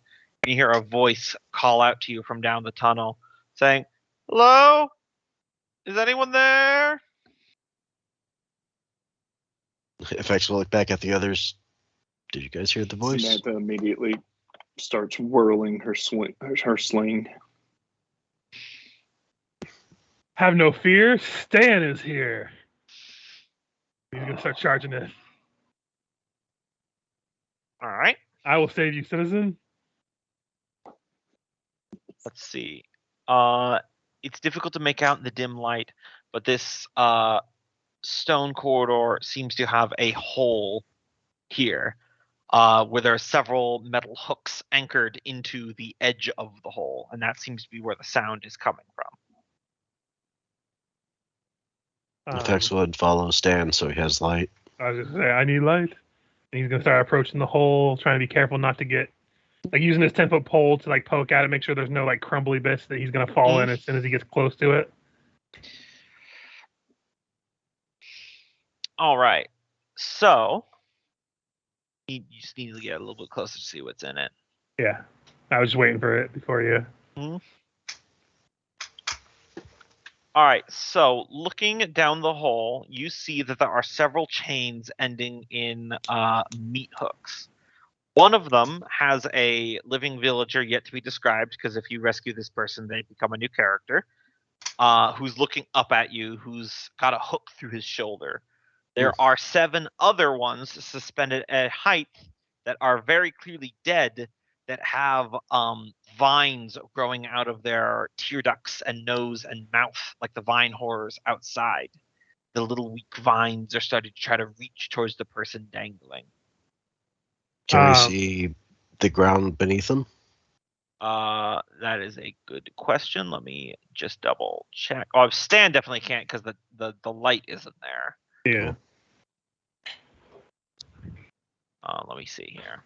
And then I would also like to know if it would be possible to reach this guy by leaning down, like on my stomach or something, and reaching out to him with the 10-foot pole for him to grab hold of. Let me see about that. I'm just quickly checking. Yeah. If all else fails, the chain that he's on is attached to the lip of the pit, so you can just grab the chain as well. Gotcha. Or we could toss a rope his way so we're not pulling him up by the shoulder. Yeah, that's what I was trying to think of, something to like not have him be pulled up by his shoulder. Hey, I got a rope and a grappling hook. Let's just hook him. He's used to it by now. Oh, here we go. His other shoulder. Yeah, even out the load.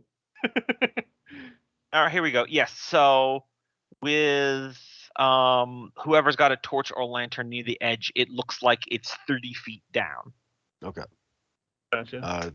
Is it like a smooth drop? Is there skulls or bodies? It looks like it's just a tunnel that it just goes straight down into another corridor there. It looks like there's something else down there.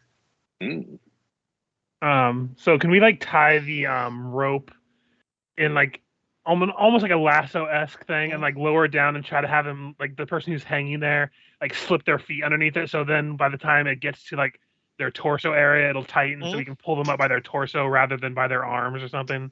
Sure. So that way we don't have to rely on their strength to pull themselves up because they're probably not the greatest shape right now. Yeah. Yep. Samantha's got 50 foot of rope. She'll tie a bow line and say, "This is how you rescue a person," and fling it over. Right. The entire rope, all of it, every last foot. That Catch. sounds like a otherwise pretty solid plan. So I'm saying you're able to pull this person up. Just look over at Samantha. I may be Stan, but you're the man. Damn right. So who wants the new character? I'll call dibs. Unless All anyone right. else wants to.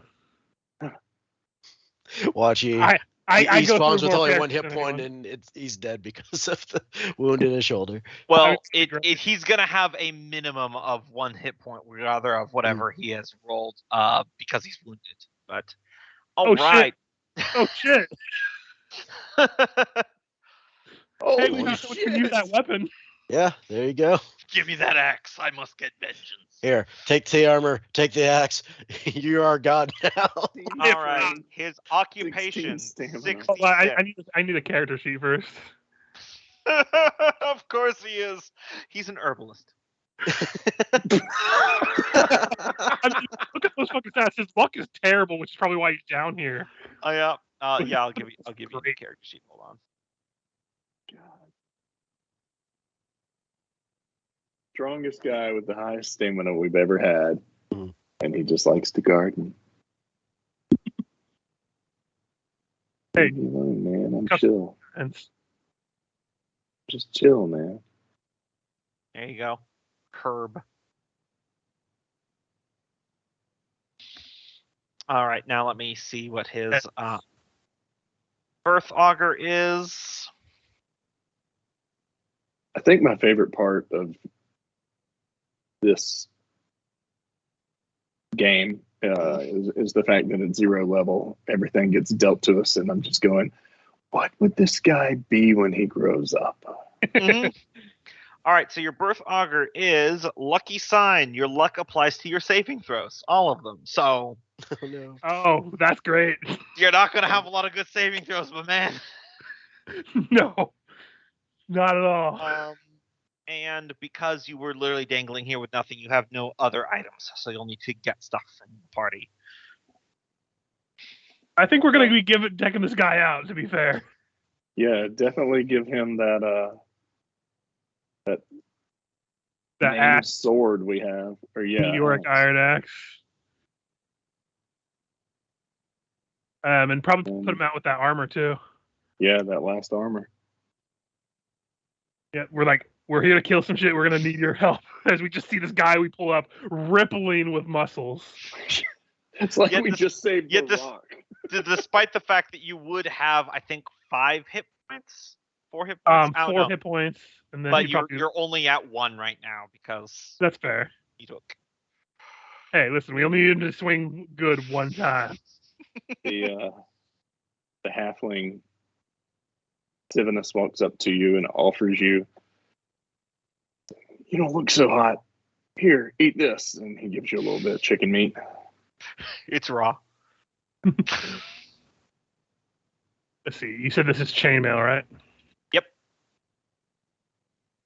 It's a smooth +5 AC. Bumble die is 12. You said, right? Mm-hmm. And And- the Everything but luck is a positive. That's Mhm. impressive. but the sign is kind of the thing that really made it worse, though. This man makes his own luck. Take that meteoric iron axe, because we need somebody Yeah. to hold that. Plus, it's technically keen. Yep, it's 2-handed. It's the crit fishing build.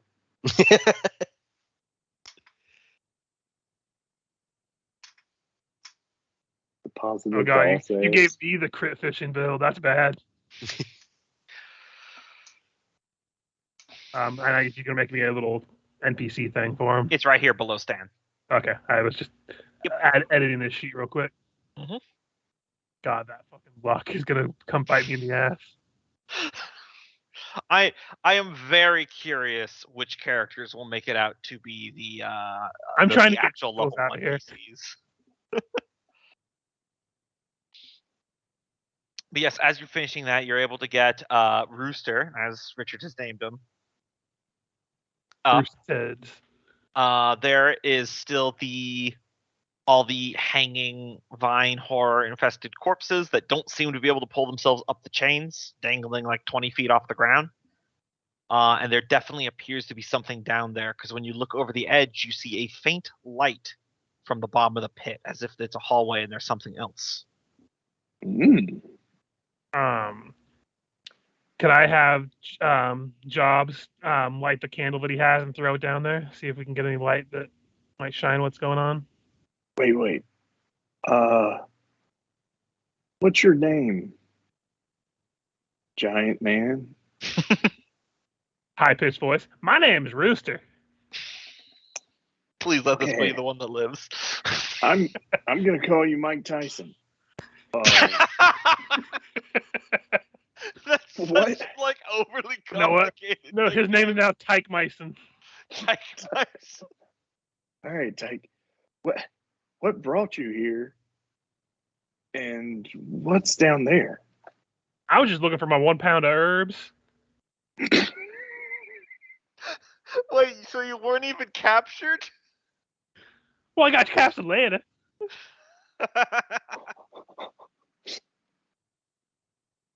Do you know who those other people were? Oh, sir, those are Special Agent Bob and Secret Agent Steve. Fuck you, man. Also Phil and Tom. And Bernie and Steve. That one's There got was a, 2 Steves. that one's got a name tag says Morty. No, he just took a name tag and put it on himself and tried to disguise himself as one of the Beast people. Typical Steve. He either They're all must dead live now. Or he must die first. There's no in between. All right.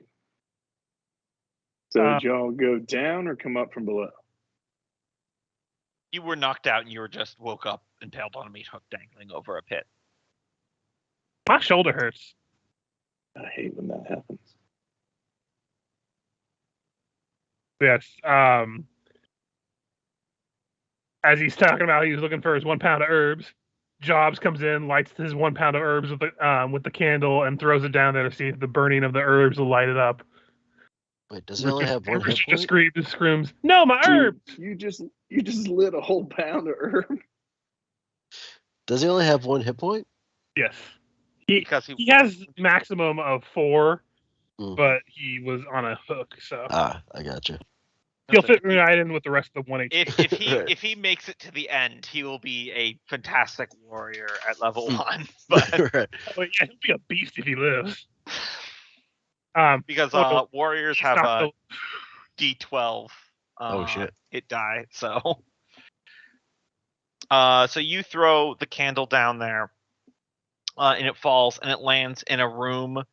Okay, no, if everyone's moving away from the hole, I won't describe it. My NPCs, but no, Jobs at least will be over there. Yeah. I'm trying to find him in the list of nonsense that is here. Don't worry.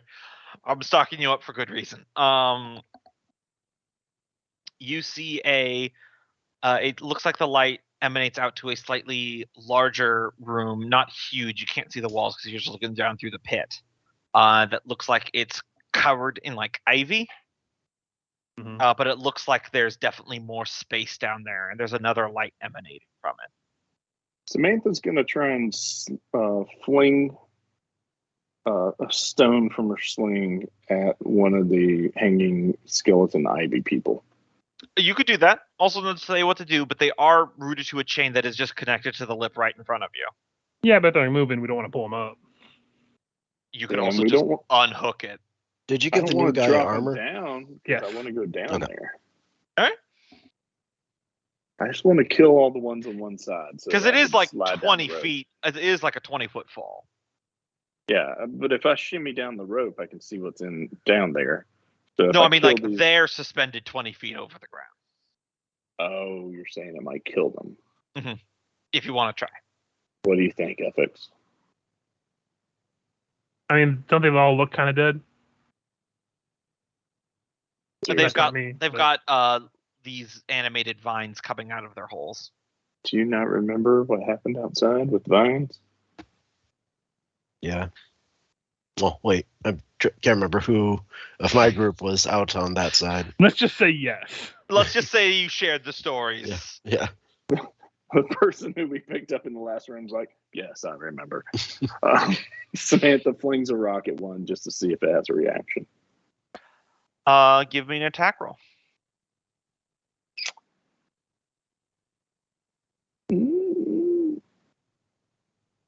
It would be agility based.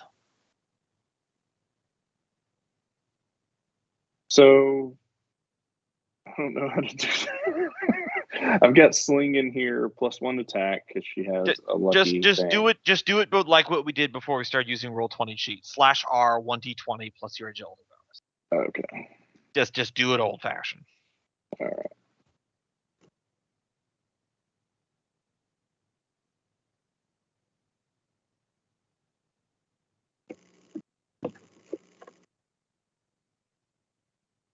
All right, that hits one. You can go ahead and roll damage. What's the die on a sling? See, Swing is So 1d4. Oh, 1d4, yep. yep, 1d4. Oh yeah, and this was within short range, so that would have been with a +1. You still hit it either way, but Does it get a +1 to damage? Yeah. Yeah, it's a +1 to damage. you beam one straight in the head. The vines wreathe in pain, but it does not seem that you've destroyed the host body with one stone. But it definitely damages it, and the vines do not seem to enjoy that. The vines are kind of like reaching up towards you at this point, but they can't seem to be able to ascend the chain or reach you from here. Are the bodies still wearing like clothing and all that stuff? Just basic peasant stuff. They're not. Okay. Don't look at armor or anything like that. But Do we have a spare spear or something that we could use to light the end of and just try to light the bodies and let them burn down a bit? Aiton walks up, pushing his wheelbarrow full of rocks. I mean, that would work, I guess. Lower the bodies and just bury them in rocks. Like, I'm literally not opposed to that. If we want to bring the barrel down here and throw the rocks on the top of the body. All of us just ram it right down. Is that what you're doing? I'm Well, saying. now, wait now. These are valuable rocks, so we're going to have to come up with some kind of trade here later on. But right now, I'm okay with you using them.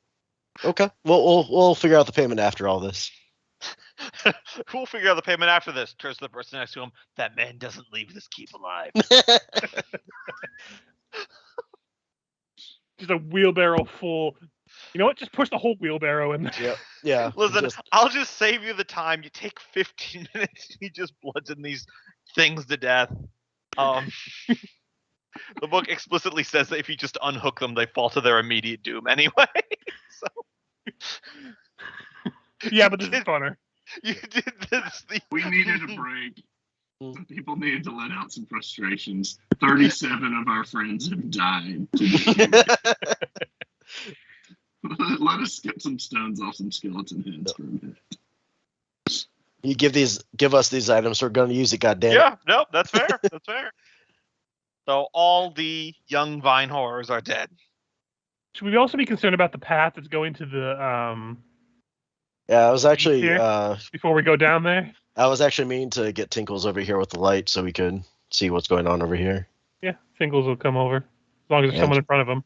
And check behind the robe racks on either side here too. By the way, there's 4 robes in each nook that you've been seeing so far. Okay. Each nook had 4 robes. Mm-hmm. Okay. And Any There's pockets no- in these robes or anything? Nope. But they do have the stitched on the back the 8-pointed star of chaos.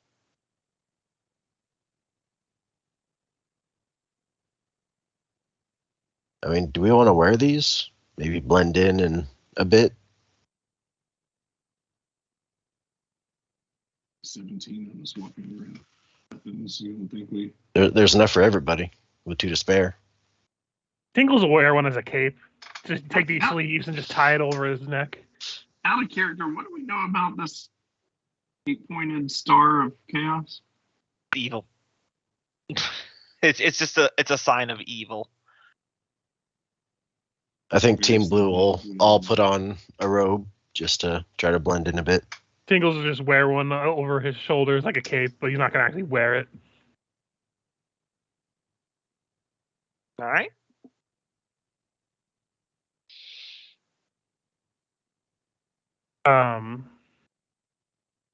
Stan will come over here with them. Just quickly smoosh up through the PDF.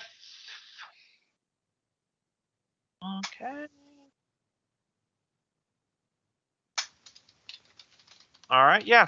So this is a stone corridor that curves and slowly kind of like angles downwards.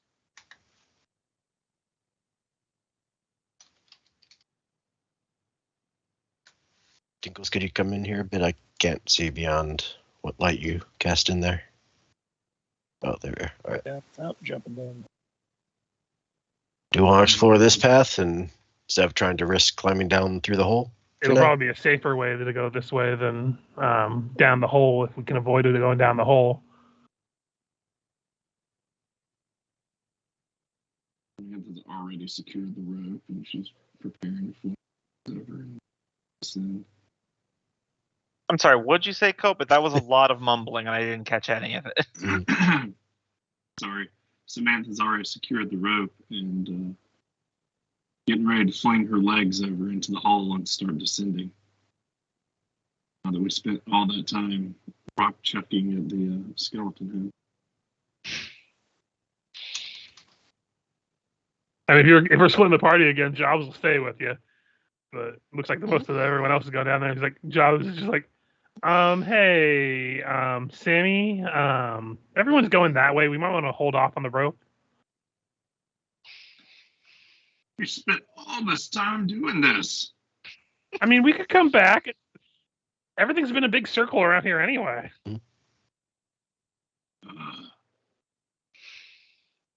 Fine, this is probably all Stan's idea to go the I other mean, way. to be fair, we're probably still going to go this way, but let's just see what's down this one first. At the very least, make sure we don't have to worry about anything coming up from behind us or waiting for us at the top of this hole. We'll have effects artist take point since he's armored and has light source. Yeah, Stan will come with you.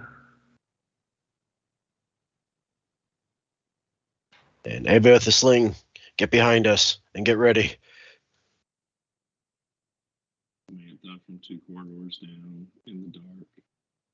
They're slinging. It's about all the mansplaining that's going on. And Effects is still using the whole reverse spear tapping ahead of him. Got it. Yeah, Stan will just do the 10-foot thing too. Yep. So this has been gradually like angled downwards as you've been descending deeper into the earth and the darkness.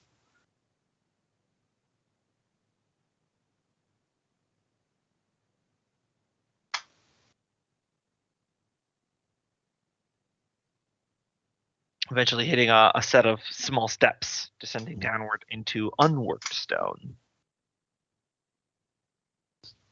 Sticking to the edge. Yeah, keep accidentally grabbing someone else's character too when I'm moving. Is that a giant horn? Allow me to read the description of this area. All right. The wide stone steps run down to the dark sand beach of a vast underground sea. Far across the water, you can make out a golden glow through the gloom. An enormous mihir, that's the type of curly horn, stands at the water's edge, dark waves lapping at its intricately carved faces. I know how to talk. But yes, it's a giant horn. As you have found a big underground ocean. Damn, Gumbo, you and your underground oceans. I did not write this one. Prepare for pirates. As tempted as I am to blow the horn, do we want to try this path or do we want to go down the hole? I mean, buy it a drink first. Sorry. No, you're good. That was a good one.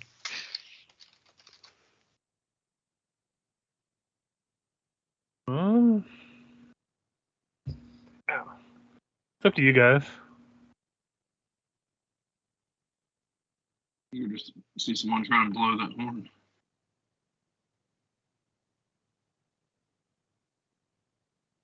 We all shuffle as everyone's looking like, who's going to blow the horn?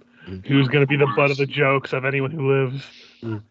Jesus Christ. Stand by and let the woman do it. Samantha pushes her way through and goes and blows the horn.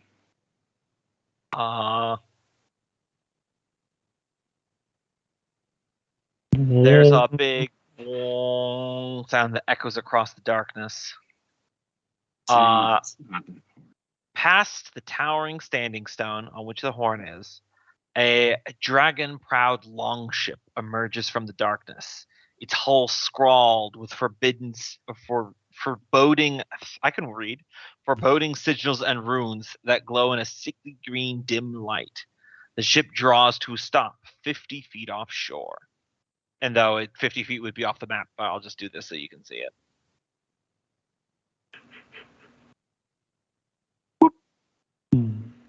Just a big, empty longship. Viking style. Samantha looks back at the group and says, dibs. How are we supposed to get over to that thing? It's 50 feet. It's not an impossible distance to swim. Yeah, who knows what's in the water down here? She's got a 10-foot pole. She's going to go check the... I've got a rope with a grappling hook. Are you I an don't think you can Olympian? reach that far. Yeah. 50 feet's quite a long way. Are you going to throw it 50 feet? I don't think even fucking Tyke Meiston has enough strength to do that. Give me a shot. Give me a shot. But you poke the water with your spear and it just goes split splash. Yeah, she's using her 10-foot pole to check down how deep the ground is. It looks like it just kind of, probably for the first like 10 feet, you're just going to be waiting, and then for the next 10 feet after that, you'll probably be able to touch the bottom, but up to like your chin, and then the last bits you'll have to swim. But it's, other than that, just pretty normal. It looks like it's an actual natural beach. I'm starting to think going down that tunnel it might be preferable at the moment because those of us with armor are not probably going to be able to swim in said armor. Fair point. You just step out there 10 or 15 feet and then use that grappling hook. You can hook it and pull it on in. I mean, if it's 6 feet deep, we can get the prow up here. Who's the best swimmer? Maybe they can swim out and just see if there's like a lifeboat. On a longship? I don't know. Listen, I wasn't understanding what kind of ship it was at first, okay? Yep. Titan raises his hand and says, here in my wheelbarrow, I've got 50 feet of rope. I can swim out there, hold the rope, tie it around, wherever I can gain purchase. If you'll pull me back in. But I'll need somebody to watch my wagon.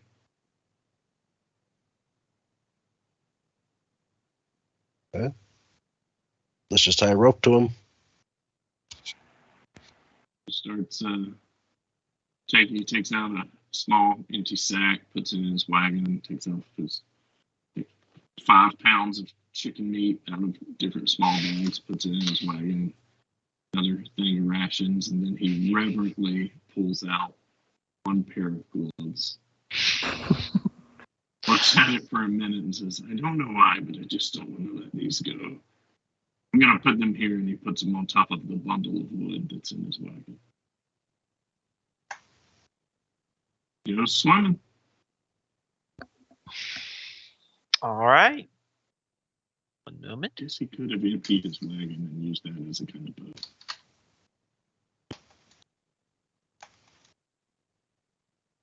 I don't know how to swim. Michael were here, he'd know the strength check, but an agility.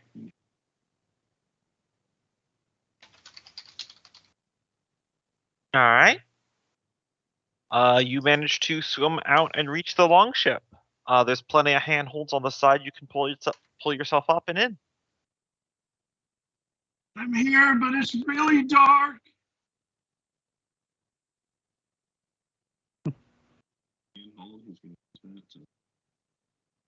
So we're just gonna go one at a time to get into the longship then?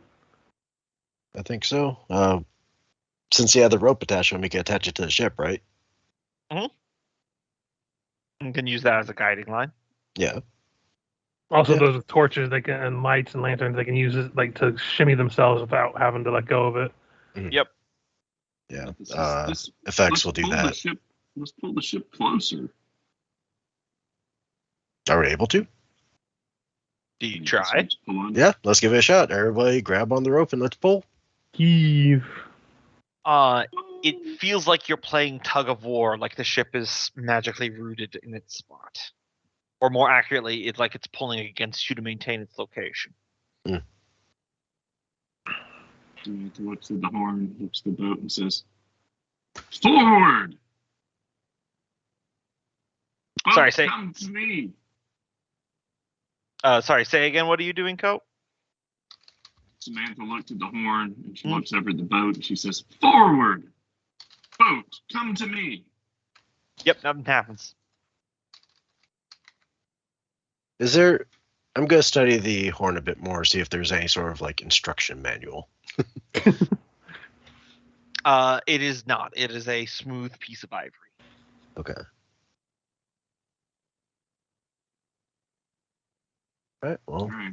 using the rope as the guy line would shimmy across, try and keep the light dry. All right, is that what everyone's doing? Yeah, I imagine we take it one or two at a time on the rope to not strain it too much in case something shitty happens. If you do that, then you can all get to the ship safely. Boop. All right. No reason whatsoever. We just ordered an under ship. Look, we read the name of the adventure, so we got on the boat. Oh, freaking. That meta knowledge. Let's see. Yeah, we're looking the God wrong way damn when it, the it's title another popped up. underground ocean. You see, I didn't realize Benjamin's last name was Metaverse.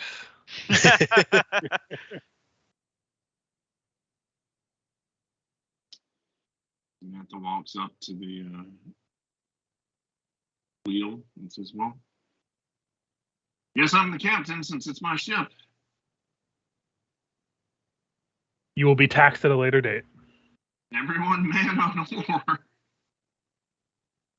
Also, is she the only female? Because I like that she's in command now. As you all get on board, the ship begins to move, wheeling about on its own and traveling across the lightless waters towards the flickering golden firelight across the sea.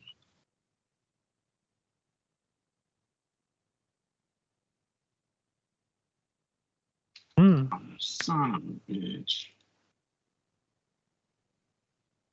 Y'all look at it.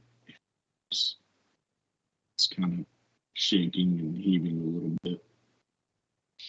And in tears. He realizes he left his wagon on the beach. Don't worry, this is just like a really big open ocean wagon, if you think about it. All right.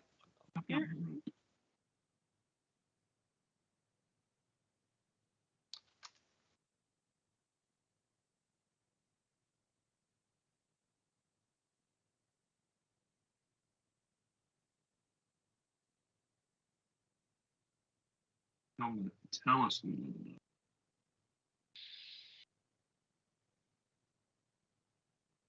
So we're just heading towards the direction right now. Yeah, the ship seems to be driving itself. What are you all doing during this this voyage? Can I take a short rest? No. Tinkle's just kind of keeping a lookout above us. Mhm. And just making sure that isn't going to fling out from above. Samantha has a waterproof sack for some reason. So she's going to make sure she puts her rubies, the steel vial, and her champion skull thingy that looks like it's worth something in there. Tie them off and tie that to her belt.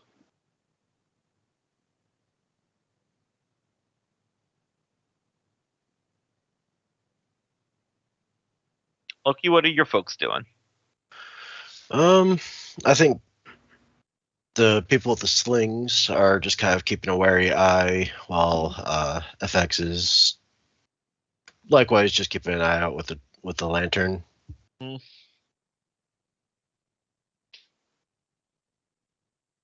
I'd probably also say Job is probably looking into the water to see if there's anything swimming by us.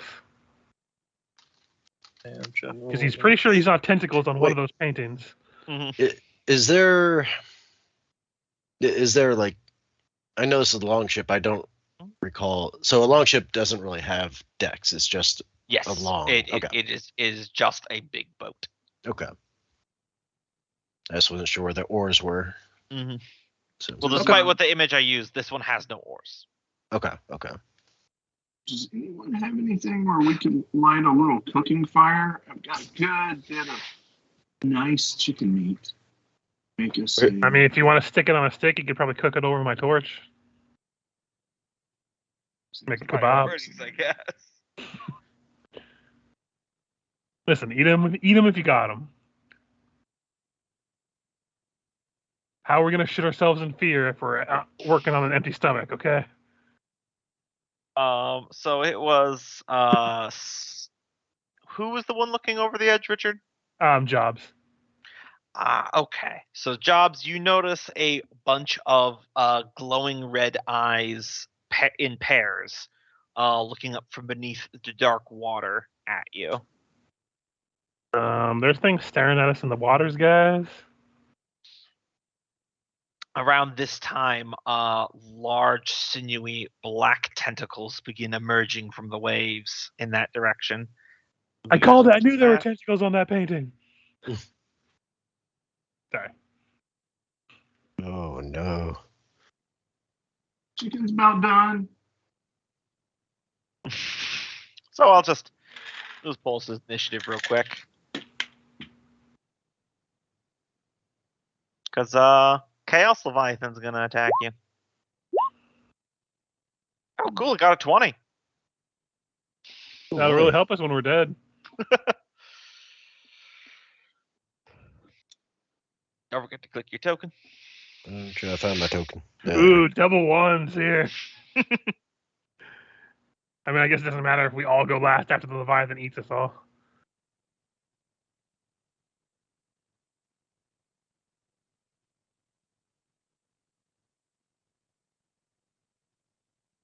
Usually eat everyone. Every time I see a movie, somebody gets away on drift. All right. So the Chaos Leviathan has 6 attacks. So Goodbye, Jobs. We'll go Jobs, Luther, Effects, and Stan. So. Oh no, not Stan. Start with Stan.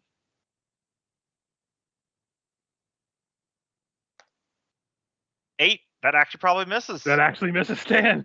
All right. Next up, let's do Jobs. 15. And I'm pretty sure that'll hit him because he has no armor. Yep. The Leviathan chooses to forego damage and instead wraps you up in a tentacle and pulls you off the ship. Don't worry, he'll come back as a giant rock person. Rock on. Listen, that happened earlier, whatever. You know what I mean. Benjamin. That'll actually miss. Okay, so I still have 3 more. Effects artist. I believe that'll hit. Wait, I don't recall how that works. He's the one with the chainmail. Armor adds 5, and then base is 10, isn't it? So, Yep. Okay, Unless so you have- 15. Yep, that'll hit. Unless you have crazy dex on that character, I guess. You're Nope. also pulled off.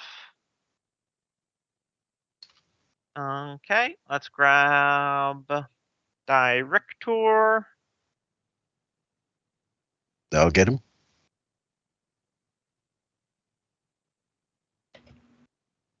And Gaffer. Oop, that'll get you Yep. well. So we Oh. Stand dodge. Team Blue is in danger. I was just dabbing PCs. But none of you are hurt yet. You're just currently wrapped up in tentacles. All right. Speaking of Team Blue. Quick, everyone, commission the artists. What? Because there's always tentacle memes online. Oh, yeah. Yep. All right, so you can try to do a strength check to escape the tentacles just by muscling out of it. It's up to you what you want to do.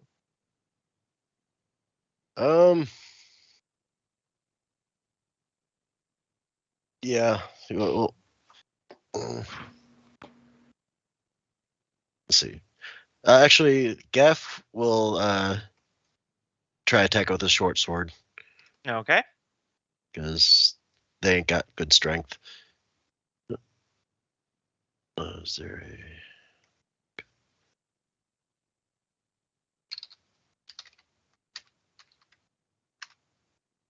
So that'll probably miss from Gaff. That will bounce off of its rubbery hide. Okay. Dyer will swing at it with his hand axe. So -1. That's not good. Nope. Is there a critical fumble? No, not. He doesn't have the armor, so no critical fumble there. Well, no, there is a critical fumble, but it would be a D4. But roll a D4. You are being held right now, so I don't think there's going to be a lot that could happen. But you never know. Maybe you'll just drop a weapon or something. Let's see. Oh no, the short sword's gone. All right. Fumble of 1. Your incompetent blow makes you the laughingstock of the party, but otherwise causes no damage. Look at the funny man tentacle. I'm dying. Oh, that was I also, funny. honestly, God, I did not mean to select literally all of Loki's PCs in one go. I was just choosing randomly. Yep. It Don't shows. worry, it gives us more motivation to save one. Right. I'm And- voting for FX Artiste. Yeah. Even though he's the one currently held above water in chainmail.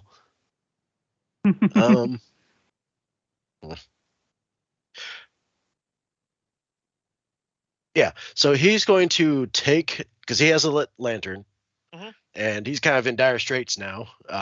I think he's going to try to swing it as far down on the tentacle as he can to try to Mhm. break it and catch the tentacle, basically burn the tentacle to try to convince it to let him go. Gotcha. Give me an attack roll. All right.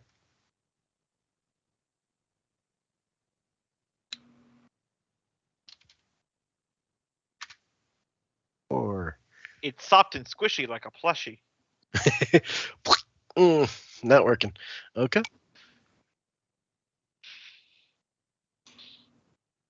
And All right. Dire Richter, I guess. Or did he try to rig out already?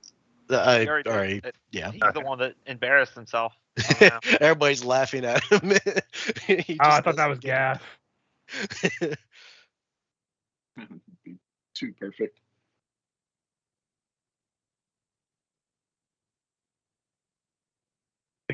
Cope's turn, right? Whoever the Iton is. All right, Samantha's going to take a step back, pulling out her grappling hook and 50 feet of rope. She is going to attempt to fling it and capture the tentacle that is holding FX Artist. Okay. Give me a attack roll with agility.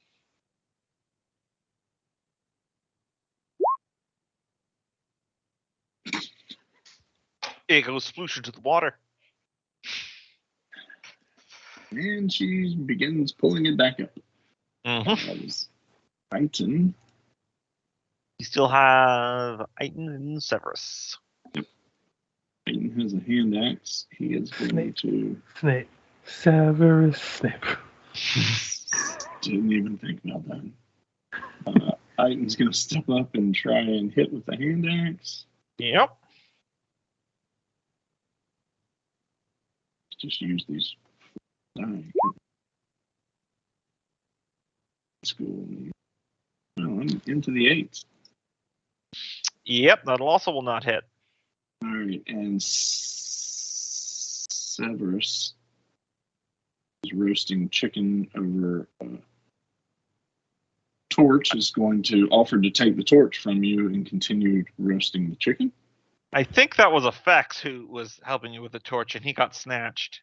No, Vex has the lantern. Tinkles Oh. has the torch, but he's not relinquishing his torch. All Like, right, no, and that's my responsibility. That's all I'm gonna be doing.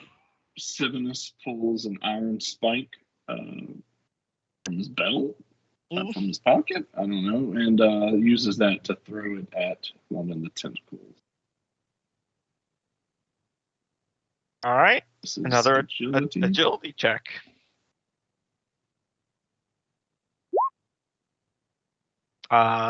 If you do you have any modifiers, or is it just a flat d20? Let's see. This is in point blank shot range. Yeah, it would be +1. Yeah, no. I kid. He has nothing.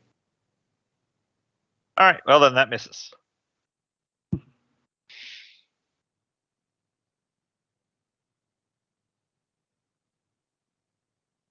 All right, I believe that moves it on to Richard's crew. First off, the hero of the day, Tyke, is gonna try to save. He's gonna try to cut at the one that's holding Dire Richter All right, with his fancy meteoric iron axe. Gonna roll. Did it?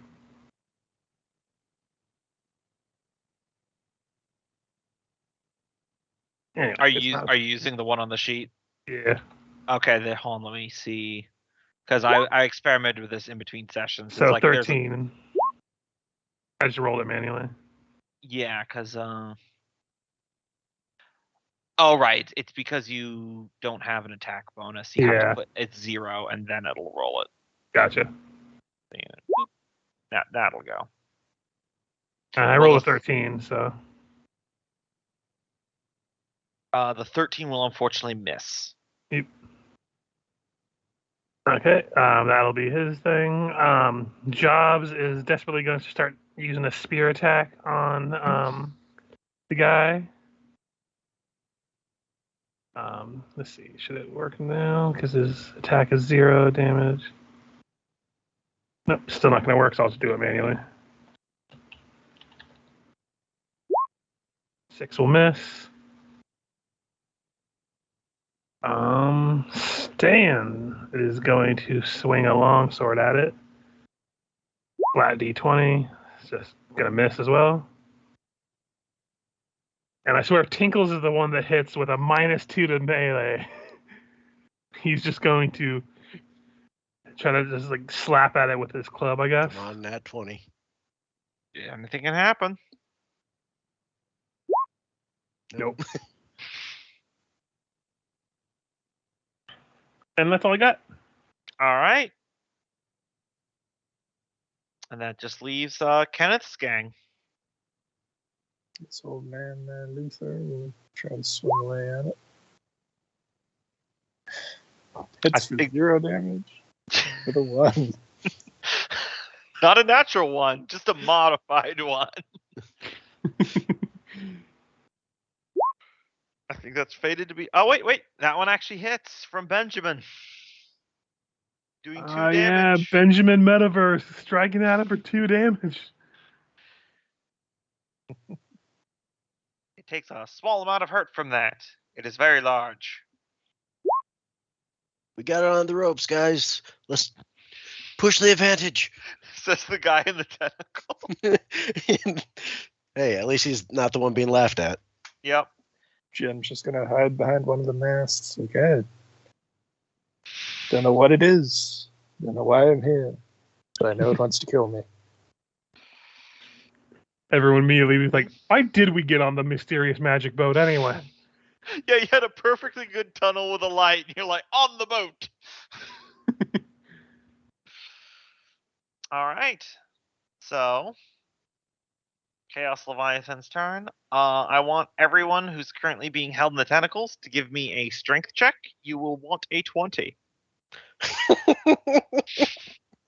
No. Okay. This is not going to go well.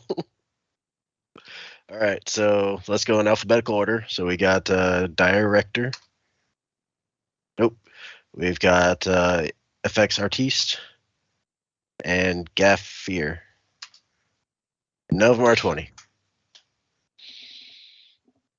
All right, let me see here.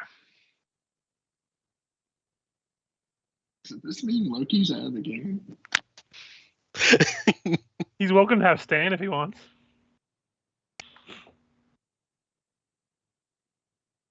We can all share a character with him.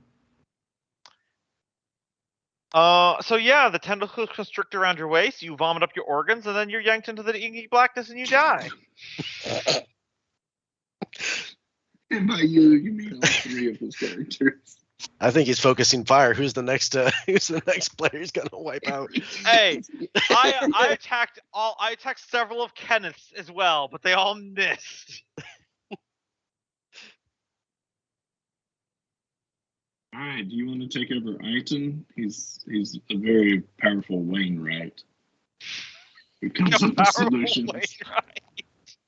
Comes up with solutions. That I was gonna say, no- we all, other than him, we all have 3. If we all want to a couple of us want to pass him one. I kind of want to see how you guys do. Okay. We'll see how things stand after the fight. All right. We'll see how things stand. I'll laugh if I he's pushed the only Stan off survivor. the boat. I'm gonna laugh if he survives. I've been trying to purposely kill him because he's the most generic man ever. Anyway, so it's still got 2 attacks. Yep. It'll Stan. attack Stan and Jim. Why is everyone pushing Stan to the front? 12 against Stan Stan will get grappled. and 14 against Jim. I imagine 14 will hit. I don't imagine. There's a guy named Jim. There's a guy Yes. named Jim. Not for much longer. Give it 6 seconds. All right. Oh, Jim has a broken heart. So Among that's, other organs. Skipping Loki. Go. All right, Samantha's going to wait. She's gonna look around the ship. Is there a steering wheel or a giant anything? There's a rudder. A ballista? Nope. I would definitely describe a ballista, but there is a rudder. There's a rudder that she can push. Yep. And change directions. You could try. All right, she's gonna go bang against it and see if she can steer us away from this thing. It does not seem to affect the ship's trajectory. That is the end of your action. Son of a bitch. Magic boat. Sylvanus. Sylvanus, however you said it. That better not be the one that lives with that fucking ass name. Sylvanus, 7th flag. The halfling. To this chicken, half cooked. To his hand axe. Shouts, charge! And runs over here. I assume the thing is massive, so I haven't really been moving my characters too much because we're Yeah, probably it's got 75 feet of reach. tentacles everywhere. Yep. Alright, he's just gonna swing it. Something moved around him. That'll miss. And Titan will do the same. That will, pretty sure. Let me see. I'm pretty sure that actually hits. Hey, that does hit. Hand axe is a 1d4. 26. Ooh, big money. All right, you'll step back.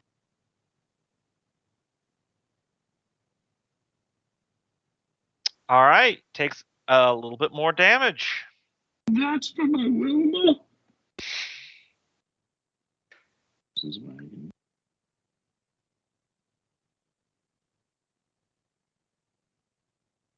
All right. Tinkles and Richard's crew. So, Stan, is going to toss that last incense to Tinkle since he has a torch. Mhm. Like, and tell him to light it. So, would that be both of their actions to do that? Yeah. So he's going to try that. All right. You light up the incense, the last cone burning. I would say probably since you're basically holding burning fire, you'll take 1 point of damage, but that won't kill Tinkles, so that's fine. Mhm. But the miasmic incense spills out, and Stan and Jim feel the tentacles go slack for a moment as they are slowly lowered back down towards the deck of the ship, and the Leviathan withdraws back into the depths. Does FX come bubbling back up? Nope, they vomited up their organs and they died.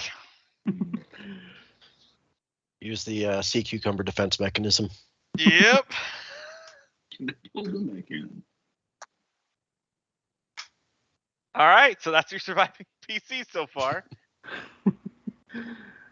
I'll leave you to decide how you. I swear to God, Stan keeps living. If you had just done the incense thing around earlier, everyone would have lived. I forgot about the incense, so I was checking my inventory for stuff to do. So, in what world does incense magically protect everyone from all It's magic chaos monsters? incense. It's of their dark religion. Apparently Also, the robes that- did nothing. So fun fact. This is just because it doesn't matter. If you had kept the sensor and you lit incense, that would have drawn the boat towards the shore, and it also stops the Leviathan from killing you. The champion skull thing with metal, is that a receptacle that could hold the incense so it could burn safely without burning him? I mean, it's all gone now. Yeah. That's the incense. You gotta puff puff give, dude. So look, are you sure you don't want to Stan? I want to see you keep. I I want to see swear you to take God. Stan as far as you can. Fuck it, Stan every man. Don't you mean Stan as far as he Stan? That joke was kind of standard. Mm-hmm. Should we all donate a PC to Loki? I'll be fine with 2 characters, or if I mean, All right. You can have Sivinus because you have to live with this terrible name. I'll need the character sheet.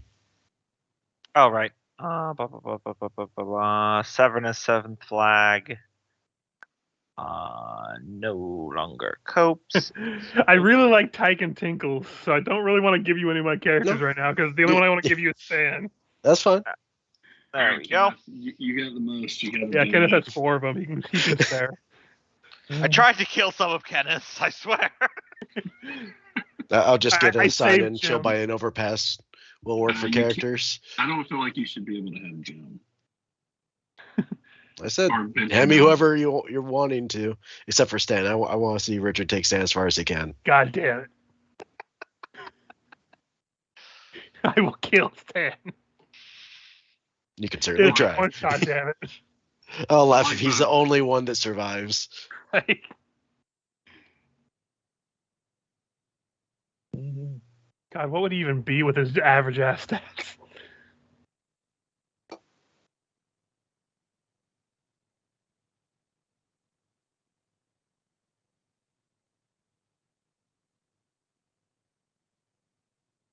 Sivinus should definitely pass out that chicken though when he's done.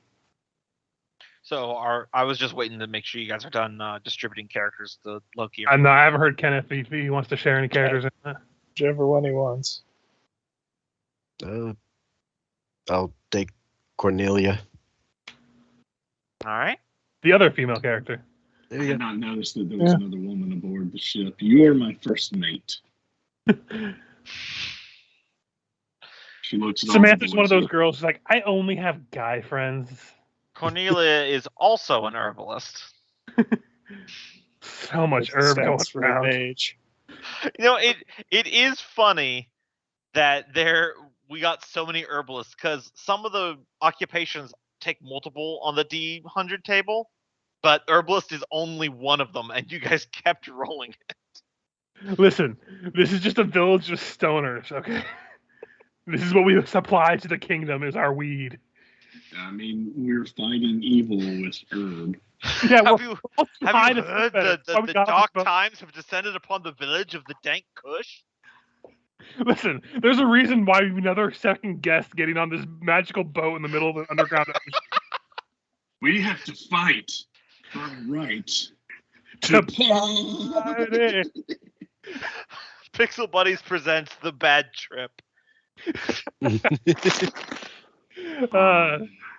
It's canon. Yep.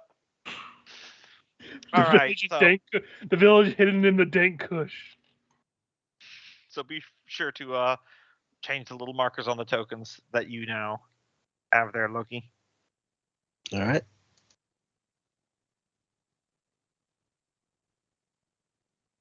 So I shall change the music as you draw close to the source of the golden light. I shall read the description. The island draws closer, revealing the source of the golden glow, a towering ziggurat with burning light radiating from within the silver-thin cracks between its massive stone blocks. A wide ramp circles the edifice, sloping up to the top of the temple. Hordes of beastmen crowd the ramps, howling to the darkness, hammering on massive hide drums and pushing a terrified string of prisoners to the ziggurat's glowing peak. High atop the temple, you can make out the fearsome silhouette of an enormous armored figure wreathed in infernal smoke lit from below. And all the beastmen are wearing those cultist robes. So give me a moment here while I move your tokens. Tinkles all of a sudden sees that and puts on his robe that he's been having as a cape. So you are technically still drawing close on the ship, so you have time to prepare. I'm just putting you here so you can see what you're getting into. All right, everybody cast your buff spells. All right, is there anything on the ship that looks useful? Like a cannon? I think I would have informed you of any siege equipment, Co. Look, you got a lot going on, so I'm just making sure.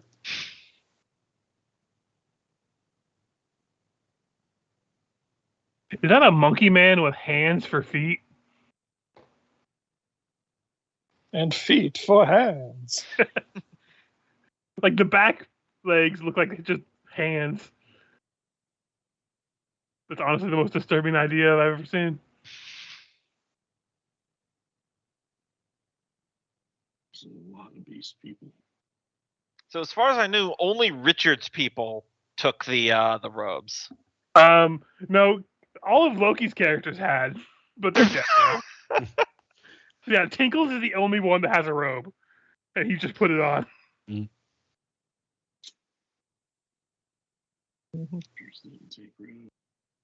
So, what's the plan?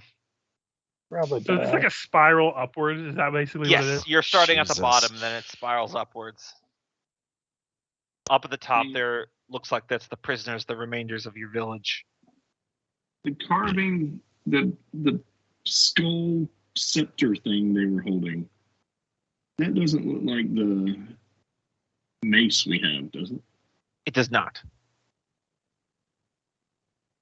However, that axe, that meteoric axe that Tyke has, looks a lot like the one in the carving.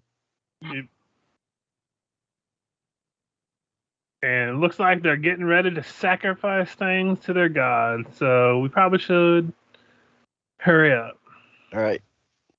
Who's got slings? Anybody? Yes. Just I one think that's person. it. Shit, because I had 2 slingers, but yep. All right, well, get them in the back and tank up in the front. Wainwright has a rope. Stan just points at the altar. I am the tax man, and I have come to collect. Go ahead. Cornelia and pull up. lights some of her 1 pound of herbs because Burn smoke them if you got them. Stan's the only one not high. He's just high on his own supply. Maybe we don't have to It's a attack. giant doobie.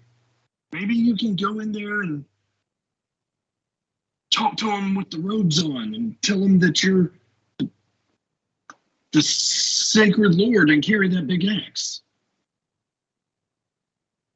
Tinkles is the only one with the robes on, looks at everyone. He's like, if I go up there with these robes on, I'm just going to say I brought you all along for sacrifices because I am not going up there alone. All right, Sure. somebody take his robes off. Nope, works for me. It's the So only are chance you- we have. Either way, we're fighting.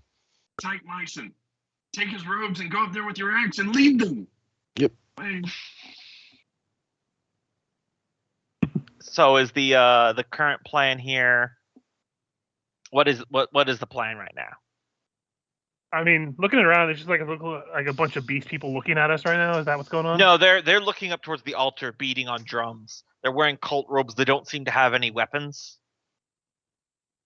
And you just saw a bunch of your villagers being led up at weapon point towards the altar at the top. Okay, so Stan will take the robes then.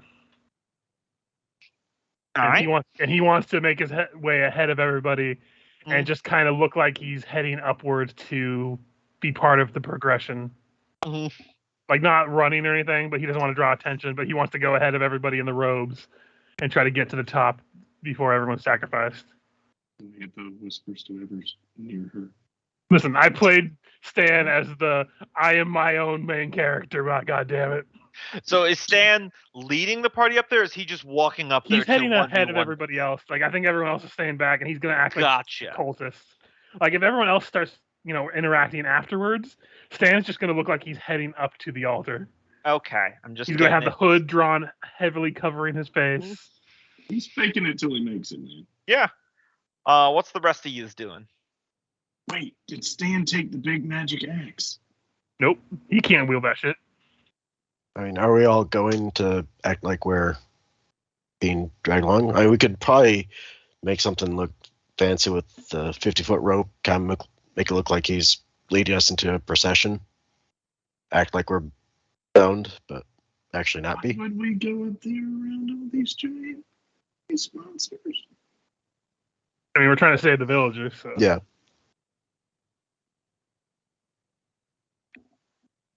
So is I everyone else? say Stan goes up there and everyone else causes a distraction.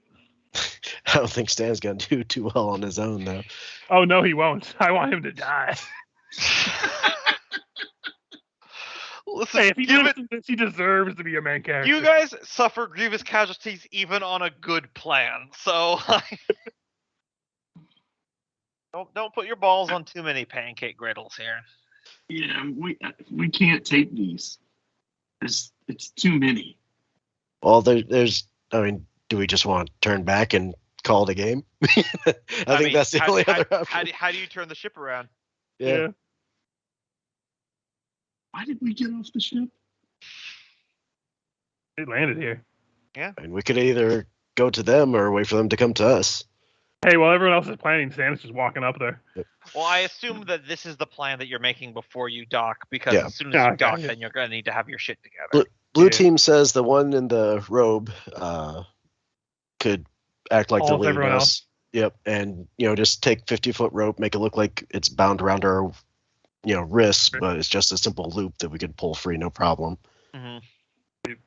That works. To what end? And make an effort to get to the top, and then try to convene with with the fellow villagers up there and let them fight their way up to us, rather than us Yeah. fight our way through them. Sounds good. Also, Right. that's more villagers to have cannon Mhm. fodder. Yeah, Mhm. so you had me at more cannon fodder. All right, so Stan's leading, and All right. I So don't know if I want group Team Blue anymore. Learn that lesson.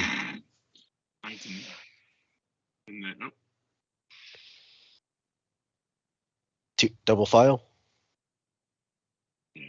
Double file behind Stan. Stan is the man.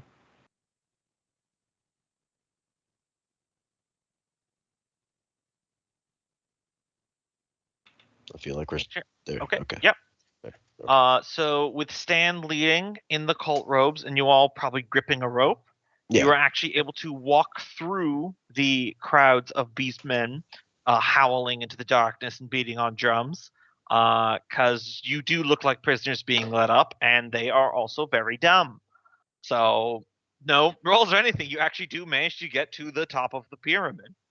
Oh, I'm seeing now that you've got to go like up and then over. Mhm. Down. Yeah, you would really have to like. You know, it was giving me Dark Heresy vibes. You know, spiraling up that tower with the, the nuclear weapon. Oh boy. All right. I shall read. Michael clicked in right now. Right. I shall read area 15A atop the temple. The peak of the temple is dominated by a vast smoking pit that glows with a hellish light. A mighty beastman hoists an effigy of a fearsome armored figure high into the swirling cloud as the prisoners are hauled screaming one after another into the pit. A trio of snarling beastmen upend woven baskets, pouring thousands of coins into the fires below after your fellow villagers, producing a gout of hissing smoke and flame. All about you, there's the thunderous cacophony of the drums and the howling as this bizarre ritual is reaching its climax. And you guys get to decide what happens next. So, like, the people haven't been sacrificed yet. They're just getting ready to be thrown in the pit? Or They were fully thrown into the pit. Okay. So they're dead? They're dead. They're shit. dying screaming. Oh, damn it. What was the point of coming here? There is a bunch of gold piled around the pit, though, that hasn't yet been thrown in. So can Stan just go over to here as, like, he's acting like a worshiper and just push this one into the pit? Yeah. Actually, no. I guess that one's too far over. It would be too obvious. Yeah, he's just going to push this one into do the that pit. one. Green team, do the other one. All right. Wait, I'm missing blue guy. I am missing somebody. Oh, I think someone got put on top. There he is, Severus. Okay. All right. Hey guys, hold on. We're gonna. Hold on, single file issues. All right. So you guys will effectively be acting in surprise, but I'll bring up the initiative order real quick.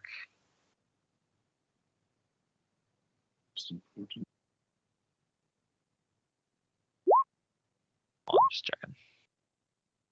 Yeah.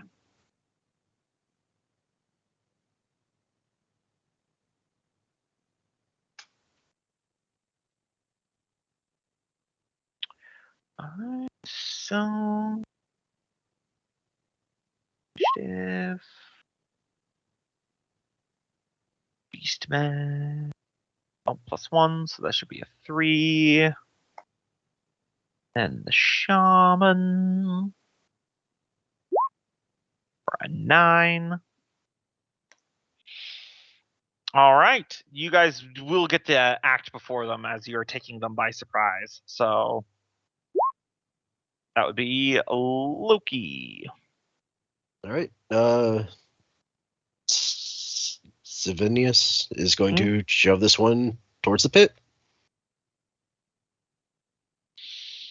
Just him, or is Cornelia helping? Yeah, if Cornelia is able, yeah. All right. Both of them. The two of you are able to do it. You catch him by surprise. He goes straight into the pit and dies.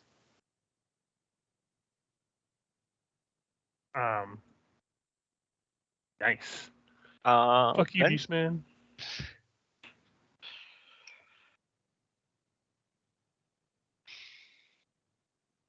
I believe that's Kenneth. Guess I'll have Luther and Benji try to get these two. All right. If you're doing it by yourself, let's just call this a flat strength check.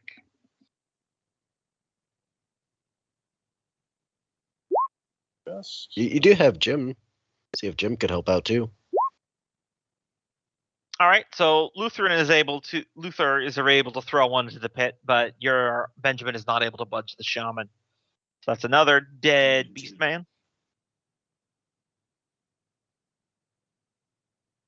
And let's have Jim throw the dart at the other dude.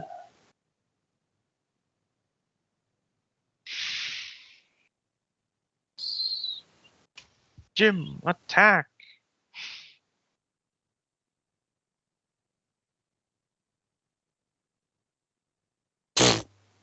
All right, let's see what that fumble is. Roll me a d4. Damn, Jim. Jim kills Cornelia. Oh, God. Betrayal.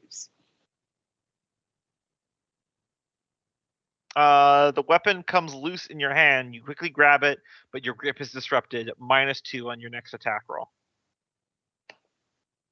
So It's rough I'm when just. You're throwing darts. I feel like you throw the dart and it just fishtails straight down into the pit.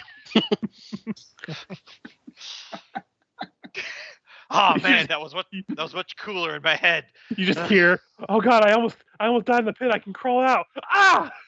I'm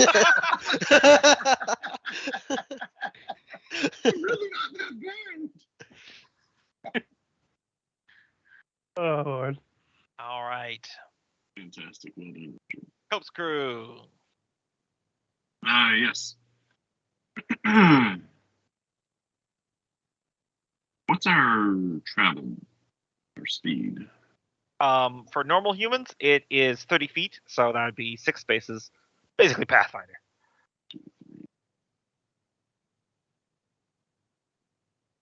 30 feet.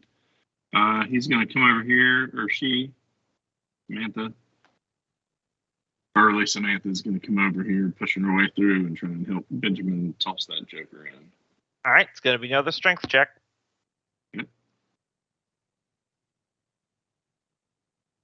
But just a 1d20. Yep.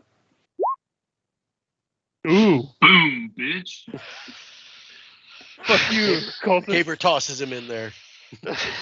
No, she fucking German suplexes him into the pit. Yeah, however you describe, like this shaman was going to be tough. It was going to be a higher than the normal beastman. That's a natural 20. She So goes on the inside of Benjamin next to the tunnel, shoves him over with her right shoulder, dips down low, and wraps her arms around his knees, and then lifts him up and dumps him over her shoulder back into the pit.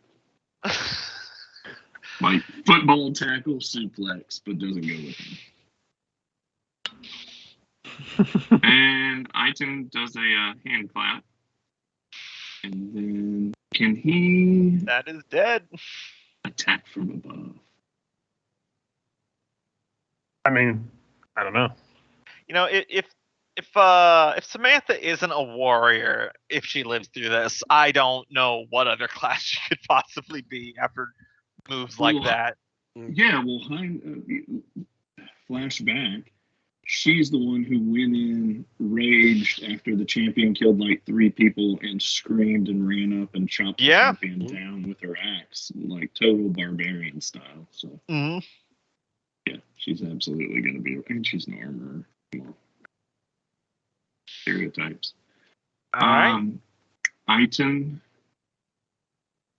can he reach down and You could swing not it to- melee. You could not melee, but you could probably throw something.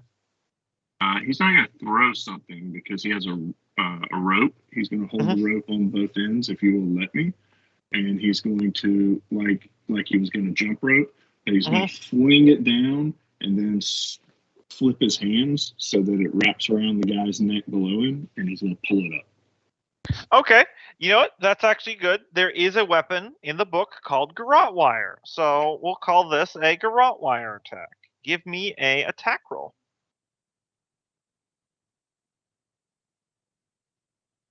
That's how Wainwrights do. Oh, fuck. All right, so that'll miss. So he just kind of hits this guy with a wet noodle of a rope. Yes, but now the rope is within his arm's reach.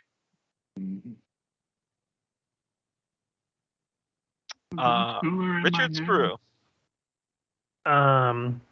Tinkle is gonna go over here and put his spear in front of the foot of this guy, and Stan's gonna try to push him in. That sends him tumbling in.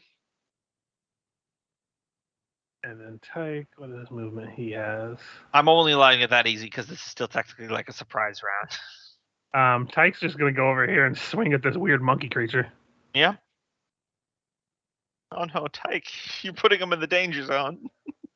I mean, why wouldn't I? He's our champion. Because he's like the toughest one. That's why I'm putting him in the danger zone. But he's got 1 hit point. That'll miss. Listen, at this point, That's I not want really Tinkle to relevant. survive. Yeah. Tinkle has 1 been hit point around since the versus 4. start. All right, so 1 moment before we get into the initiative proper, now that the surprise is passed. You see a rumbling or feel a rumbling emanating from the pit as you throw the last of the beastmen bodies into it. The howling of the beastmen around turn from one of ecstasy to rage as they all begin to realize the duplicity about them and start trying to surge up the pyramid. But those of you on the edge of the pit know something far more dire. As the gold melts, the flesh of the bodies thrown into there slip off their bones and flow like liquid metal over the effigy of a horned figure in armor, seeping in through its edges, which begins to glow with an internal, infernal light. Its one singular eye pops open, glowing with hellish intensity as it rises up out of the pit, hulking and massive, and declares, "I live again!" And ta-da! Boss fight time. Oh, I will now roll for this fella. Now's the boss fight? You say Tyke was in the danger zone. I think that's the danger zone. Yeah, you just have to hold off the army of beastmen. All right, so he has an initiative of +0, so he is going to go what I rolled with. So Did he just levitate into the fire? no, he's just tall, so he crawled out of it. He stood out of it. He's very big, He's big. and he's got a flaming 3-headed flail. So, Loki. Oh. Enemies behind, big enemy in the front. Only chance is to beat the boss and hope it scares everybody else away. So charge to the meat grinder. Looks at the side of the flail. It has typed on it meat grinder. All right, We this is kill their for god. We aliens, become their god. right?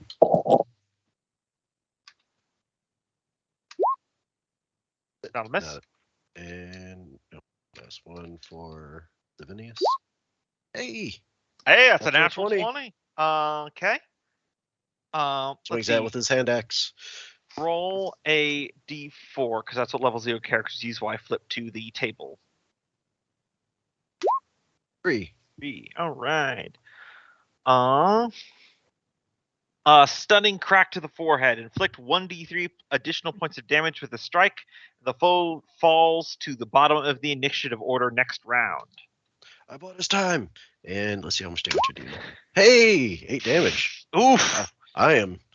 Really just smash it as Right. he's rising up to the pit. You rush forward and you bring the axe down. A good old was that? bonk to the face. Was Right. that Zephyrus or Cornelia? That was Severinius. All right, so the Savinius. halfling target priority number 1. Oh god, the halfling. Not the halfling. He's just a giant chicken if you think about it, because he's a chicken butcher. They all just Alright. call him the halfling now because no one can pronounce his name. Benjamin. Well, he's got a spear and he's going to poke with it. Oh, Oh, damn. shit! Yes. Now That's the what rolls she are said. coming through. Mhm. 1d4 All right. plus a 1. Yeah, 1d4. Oh, yeah. If you have a positive luck bonus, factor that in as well. I forgot about that. Oh, and if you have a negative one, also factor that in. So, Then she's got 0. all right. An opportunistic strike. You inflict an extra 1d3 points of damage. 5 points. Okay. So Benjamin's target number 2. Uther's going to let out a battle cry and swing his sword and fail. Like, hold him. We've got him. Oh, there's the natural one. There's the natural one. The dichotomy of D&D. Yep. Roll another d4. And help me remind, because all these are supposed to have your luck bonus. So, if you have a positive luck, you subtract it from the fumble roll because you want a lower number. Mm. And if Okay, he's got hide armor, so it says it's got a 1d12 Yep. fumble. So 1d12 minus 1. 10. You should have maintained your armor. The joints in your armor seize up, freezing you in place. You cannot move or attack for the next 1d3 rounds. Mm-hmm. So, either the hide armor somehow locked up, or more accurately, since we've described this man as an old man, well, your back just went out. Ah, my hips. Ah, my kidneys. Thing the jester had was the dart, so he's just kind of standing there with his dick in his hand. Jim the Jester. Jim Beam the jester. He gonna die. Go hold and roll that 1d3 to see how long Lutheran is frozen up there. Because this is actually going to be important even if you kill the boss. Well, he done. Go take the Really weapon from him, does. Jim. Chaos Lord's turn. Nope. He moves to the bottom of the turn order, doesn't he? Next my crit? round. Next Next round. round. Oh, okay. So basically delays him Mm. even further. Mm. He speaks. 300 years ago, my brother and I rained darkness upon this land. And now that I have returned, I shall rule once more. And he's going to swing his flail at the halfling. See what type of red mist it turns into. Your brother's dead. That'll Long hit. live bureaucracy. All right, let me just double check something here. Oh, wrong one. He's got 3 hit points. He has a chance of surviving. All right, Something yeah. tells you no.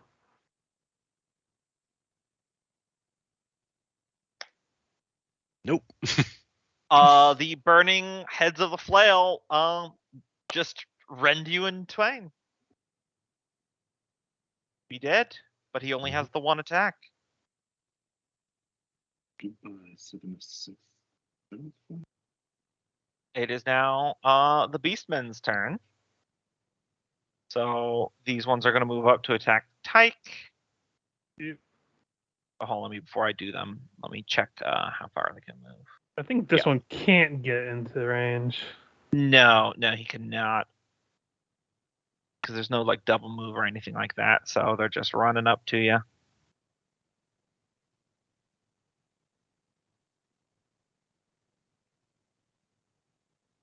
I put Tyke there because if one person can take a hit, it's him because he's the only one with the AC Mm. because he has armor on. Chances of him surviving are 0, but it's fun. All right, so first off, it's going to be 2 attack rolls against Tyke. Let's see, Beastman Akla. Neato. Okay, so they have a +0 to this. Miss. Miss. 14 miss. will miss. However, Fuck the yeah, one Tyke. over by Aiton is going to grab and yank the rope that you tried to strangle him with. So give me a strength check, Aiton, while I do the same for the Beastman. Alright. You got a 17. My rope. What the fuck? Yes. Can you sit on him? Okay, so he grabs the rope to yank it, but you put your foot and ankle and you twist it, and it reaches around, and you actually do wrap the rope around his throat, and he takes 1 point of damage. Right, When did you guys? Weren't you guys getting murdered by like doors earlier? Why are you action moving it all now? Pure adrenaline. We're part of the school of Jackie Chan. Okay. But you won't take my rope. I'll just move a few more beastmen to the position here, but that's as they are running up. All right. Copen crew. All right, now that Iton's got him wrapped by the neck, can he continue the move and just heave him up and try and break the neck or strangle him off? Sure, another strength check. Let's see how this goes. I swear to God, if you get another natural 20. That's more like it. Okay, that's not enough to deal damage, but he's still wrapped around the rope. Over a rope. Samantha, we need another crit on this guy. All right, Samantha has I don't know where she got this from, a 10-foot length of chain. Mm-hmm. Would you let her try and fling it, or just aim it at his flail and swing and see if she can get her chain wrapped up in all of his chains? Because it seems like that. I mean, I would say that wouldn't work because there's no lodestone on the end, but you do have a helmet. Hey, I'll be back in like 2 minutes, guys. So what are you saying? If you tie the chain around the helmet and then throw the chain and helmet up there, so that way all that gets tangled in with the flail. Yeah, I wasn't gonna let go of it so that the counterweight would be me and it'd just be kind of right. I'm just saying it wouldn't form a knot like a lasso. It would just kind of slip out of the swinging chain. Yeah, that's true. You're trying to hit flying string with flying string. You know. Yep. I'll try. Your suggestion was very good. So she quickly pulls her helmet off, wraps the chain, flings it, and as it slides through her hand, she's 10 feet of chain slides through her hand as she tries to. Wouldn't be a disarm, but I guess kind of wrap him up, maybe delay him for a round or two. Yeah, give me either a strength or an agility. I think either is applicable here. Would Pack Hunter +1 to attack work on this? What? Just her luck bonus is she gets a +1 to attack and +1 to damage. Yeah, that would work. Okay. What is his AC? That's gonna miss. I will say that it's not enough to restrain the flail, but he will take a -1 penalty on his next attack with it. So it is something. Can she still move? I don't remember. You can still move. Right, she's gonna take a step back and get her sling out and get it ready. Mm-hmm. All right, Richard's crew. Are there attacks of opportunity in this system? There is not. Okay. Tyke is going to move down to here to get ready to fight this guy because seems to be a more pressing issue even than these things. Mm-hmm. And he'll swing that thing.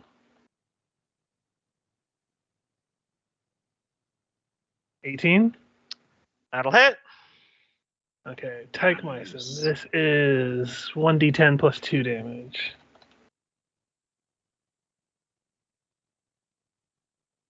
$11.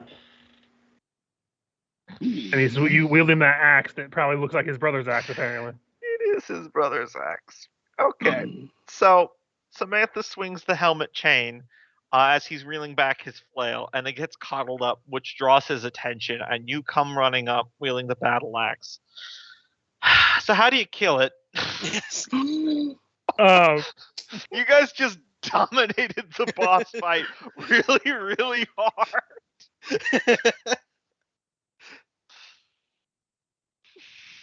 Tyke just jumps over, reels over here. The flail's kind of going to an angle, and you see he looks down at Tyke with his brother's axe. He's like, "I'll hit you till you love me," and slashes him across the face. Tyke Meisten.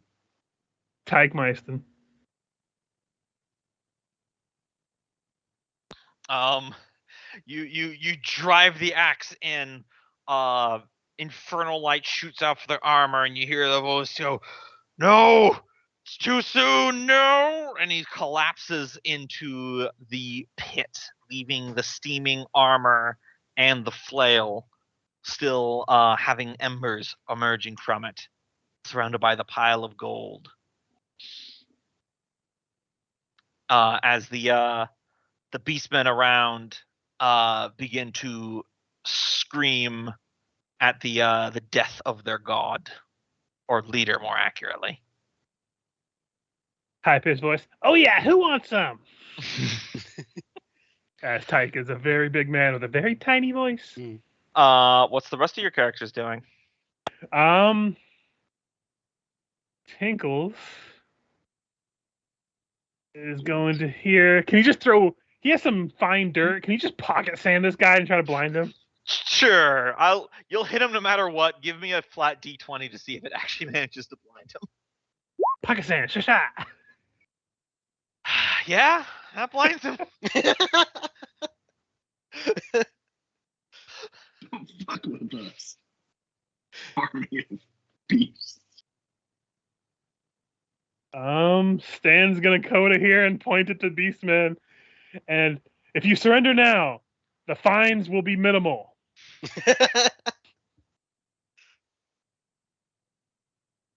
And that's all he can do because that's his movement. That's all my right. people. Loki's crew, or All right. the only one Cornelia left. Cornelia will grab Savinius's hand axe and make her way over here. And hand axe is a thrown weapon, as I recall, 10, 20, 30. Yeah, so 10 feet would be a +1 to the attack. All right, so she'll throw one down at this guy. All right. Let's see. +1 to the attack. We had such terrible rolls until the boss fight. Right. I believe that actually. Yeah, that hits. That just hits his AC. Roll damage. Woo. So that'll be a 1d6.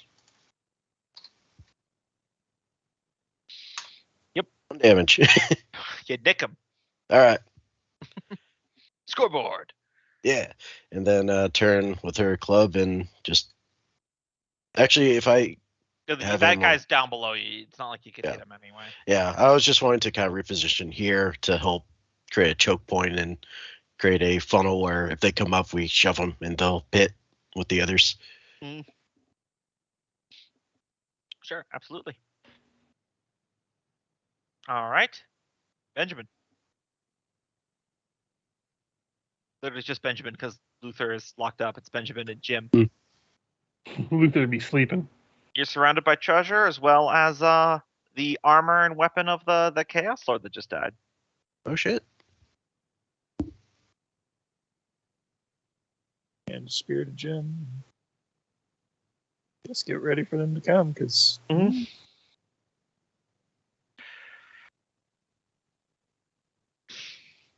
Okay. Beastman. This one is going to run up to attack Stan. Yes, kill him. You okay, man? I'm just fucking around. I think the Chaos Lord spirit has traveled. I mean, Alright, he has smoked the dankest of the Chaos Kush. He was the one that lit the incense multiple times. So I'll as, laugh if he avoids all the attacks. And as per Richard's request, this is going to be 4 attacks against Stan. The 12 and 16 will hit, so he's dead. He All has right, one. I'll roll the damage together. 6. He had 1 hit point. He is dead. So Stan is pulled apart by the Beastmen on oncoming Beastmen. I'm not gonna lie. No, I haven't paid my taxes yet. Cope's crew. All right, so did you say the armor and the flail are still laying there? Mm-hmm. Samantha, Right. chime. do it, Samantha. Because Your time has Samantha's come. She's already wearing armor. Well, it's unlikely you'll be able to put on plate Yeah. mail mid-combat. With Yeah. the weapon. With the weapon. This is true. So, let's see. This must be here. What weapon do you currently have equipped? She's got every weapon. She's been alive since the beginning.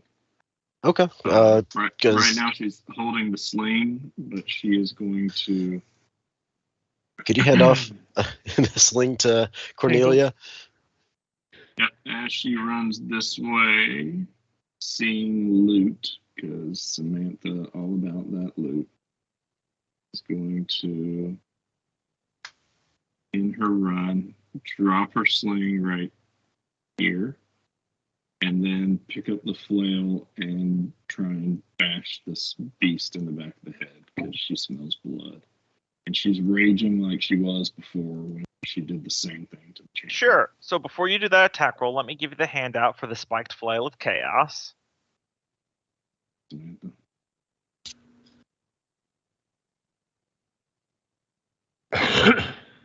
Pretty simple little effect there, but it's a plus 1 shit. weapon.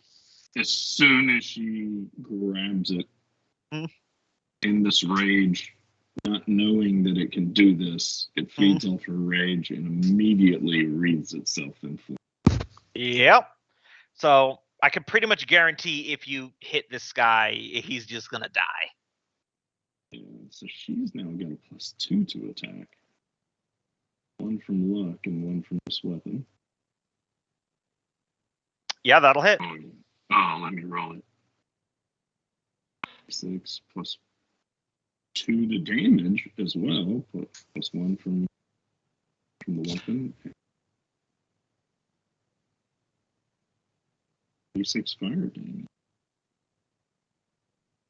Guys, we're gonna win a battle. Samantha is a beast. Yeah, that is a utterly destroyed weird elephant man. She's going to. Oh, thank goodness. I didn't want to know if he had a trunk for a penis. There are a lot of appendages. No. He has a normal penis, but unfortunately his fingers are also all penises. Oh, God. Oh, no.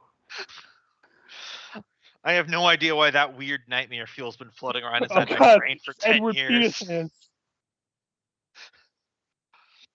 As she splatters this guy's appendages and wields the flail of fire, she holds it up and says, "I am your new lord."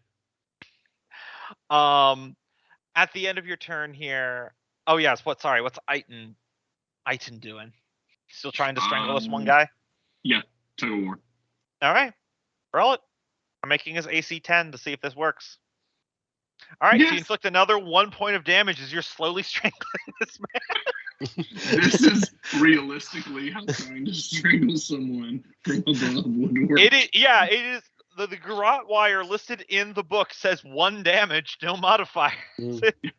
It's been like 18 seconds of him trying to choke him out from below, and they're just both pulling on each other. I also really love that hard. you did this before the Chaos Lord effigy rose up out of the pit. And this all went down behind you, and you're still working.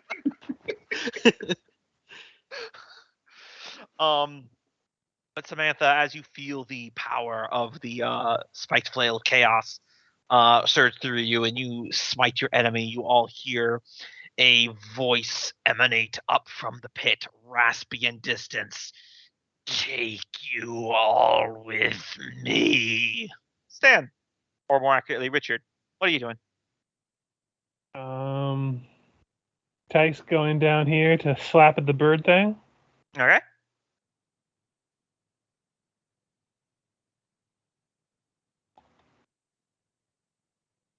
Nope. That'll miss. And that still leaves Tinkles. Hearing to take you all with me, and he's near a pit, he's gonna jump off to this side. Give Be me like, nope. give me an agility real quick. Yep, you're fine. Okay. It's a slightly slanted ziggurat, so you're like sliding down. So worst case scenario would have taken 1 point of damage, unless it was a natural one. Then you would have probably flung over the side, which would have been a hilarious way to die. But he doesn't want to get near enemies, but he wants to get away from that thing. So he's gonna go over here and stab at this thing. Get away from what thing? The pit, because he heard something about taking us all with him. Mm. And try to stab at this guy with a -2. So 10 to hit will probably miss. that'll miss. Yep. All right. So at the bottom of the round, because of the critical hit, a massive gout of lava surges up from the pit, in the shape of the effigy of the Chaos Lord you just killed, and it sweeps its arms as it's crumbling across the top of the area around the pit. So I'm going to make an attack roll, and it's targeting everyone within 10 feet of it. Oh, Jesus. So the hits, my characters are the only ones away from it. So I'm going to make an individual attack roll for each person. Does it also hit, I guess there's not enemies nearby, but if they were, would it hit them too? Yeah, if they were, they would have gotten hit too. Gotcha. It's very indiscriminate. So this is going to start with Cornelia. Okay. 5, that'll miss. Yay. Luther. 11. He's got decent armors. That'll miss 14s. All right. Samantha. Survive. 11. Yes. She's wearing armor. She's got an AC of 14. Jim. 13. That'll hit. Jim. Jim's All right. dead. Probably. Let me quickly see. 1 hit point. Oh, he's got 1 hit point. Yeah, he's dead because it's 1d4 plus 3. Mm. And then I believe I think that'll kill anybody. Yeah. If Tinkle's at full health, No. he might survive. Yeah, but he's not. No. Then I believe the only one left in range is Benjamin. He does not have armor. 12. So he's probably dead too. Yes. He is also dead. But with that, the lava collapses back down and fissures crackle out throughout the ziggurat as the entire area begins shaking. The beastmen panic and seem like they're about to turn tail. Let me quickly check to see how many rounds you have here. Well, that's good, Kim. Oh. You weeded out your 2 1-hit point characters. Oh, if they got class levels, I imagine we were going to roll for hit points. You left your 4. All right. So, here's how it's going down. We are still kind of in initiative. The beastmen are going to start running unless you stop them, so I won't be moving them. But this area is going to come apart. However, there is still the Chaos Lord's armor, as well as big mounds of treasure here at the top of the ziggurat. But you're going to need to make a book for it to reach the bottom of the ziggurat to get back to the boat. And you do not know how much longer this area is going to last. So it's up to you. Risk and reward. Because remember, I would remind you, I am planning on doing a level 1 adventure after this. So anything you take with you, you get to keep going into the next adventure. Mm-hmm.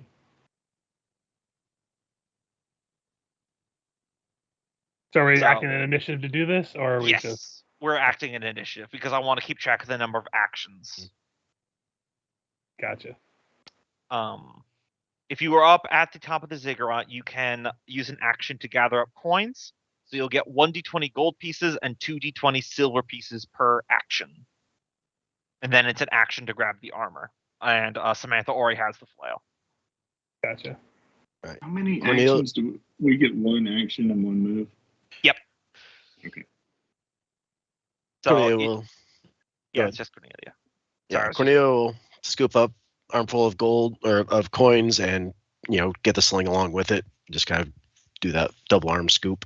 All right. So it'll be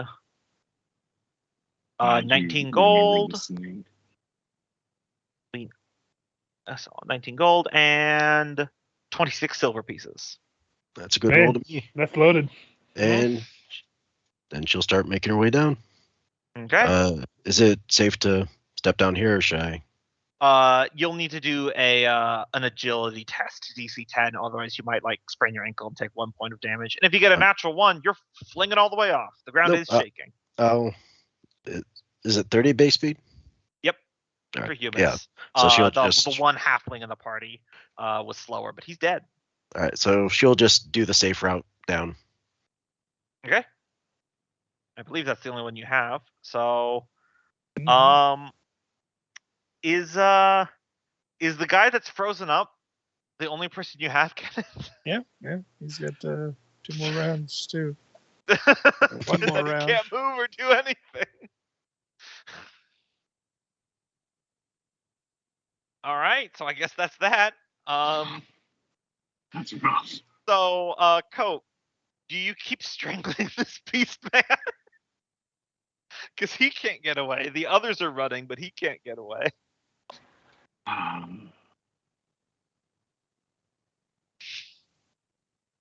Iton is going to let go of one hand of the rope, but he's going to be holding the other hand.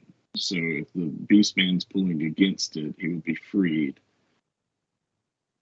But he's not giving up his rope. That's fair. So you're letting the beastmen go. He's letting the beast man go. But he's got his rope. He's going to take one step. I'm going to step on top of Jim. Step over here. Oh yeah, I'll move the dead bodies. For the first time, turn around.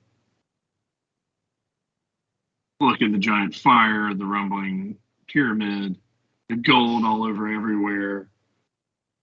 The beastman fleeing. He hasn't watched any of the fight. He never saw the Chaos Lord. He looks down at the armor. He looks over at the gold. He looks at Samantha and he goes, "What?" She goes, Yeah, Samantha has a 3-headed chain flail that's on fire, raised over her head, proclaiming, "I am your new lord." She, with fiery eyes, she looks over at Iton and says, "Loot the shit and go." He's gonna grab up a big scoop of stuff. So Samantha's going to be a chaotically aligned warrior. Are you grabbing the armor? Or are you grabbing? Iton's grabbing gold because he's terrified of coming any closer to Samantha, who's standing over the armor. So, does he do a roll for a gold grab? I'll help you out. So that is 12 pieces of gold, 23 silver pieces. Oh, silver pieces. Nice. Mm-hmm. Right, so that was 5. This was the vault that Tinkles found that was emptied. He can get to there. I assume do we run in this system? Nope, it's just the 30 feet of movement. All right, Samantha is going to reach down, grab the armor, and go. Sorry, I'm still real jerky for. Yeah, I don't know what's up with that. I think it's roll 20. The fact that it must be roll 20 because this isn't like a ginormous map. No, it's not the map. It's not. Roll 20 is just getting buggier and buggier as the days go by, I swear.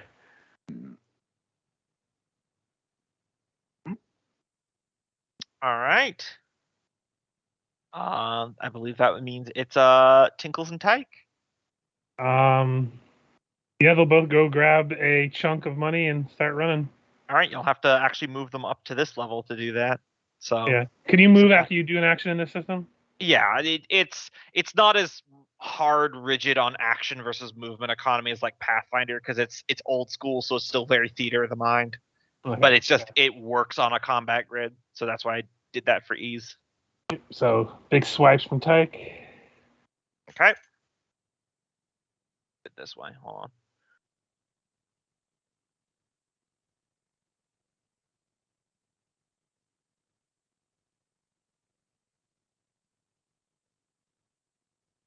This work as I hope it will. Hey, there it is. 2 gold, Boo, 2 31 gold. silver. I was about to get really excited about that nat 20 on your silver roll. So I was like, 2 gold. And then he will get to there. Tinkles will dash ahead and also try to take it. Okay. 2 gold. Same, almost exactly. Yep. He already had some gold. It's okay. And Samantha's How the can you one with get the gold? rubies. Who was the one with the rubies? Samantha. Oh shit! Yeah, she's got them. She's kitted out. Yep. I was Samantha's going to take the armor, but she got charge. it before I did. Mm. Tinkle's going to jump off the edge here. All right, give me it's a slightly higher fall than the last one, but give me an agility. Ooh. Oh, All right, God. here's how we're gonna do it. 1 point of damage. He's alive. As he slides off in here, Ah! and beastmen are running around by you. Just pretend to be dead until I can get up. That's my turn. All right, Loki, you just running? Yep. All right. You're still frozen up there, Kenneth. Probably got me a little panicky at this point. Last round. No one's grabbing you. So But, next to be turn fair, you'll you be could able probably to just act. take your chance sliding down. Yes, you the have- old you have man. most health. All Look, right. 327 warriors had died in this conflict. We're not worried about an old man who locked up on the top of the bed. Cope, your crew just running? Yeah. You can have one of the surviving members of the red or purple team if they live. If I don't take an action, can I double run? I do not believe so, but Okay. it should be fine. All right. That loops back to Richard. Tyke is there. How does this go around? Oh yeah. So Oh, wait, Tinkles. are we in the dark now? No, that this entire pyramid's glowing, so you should be fine. Tinkles is on his way out. That's all they're doing is moving. I'm almost surprised you didn't run to try to slide down the last ledge over here to the boat.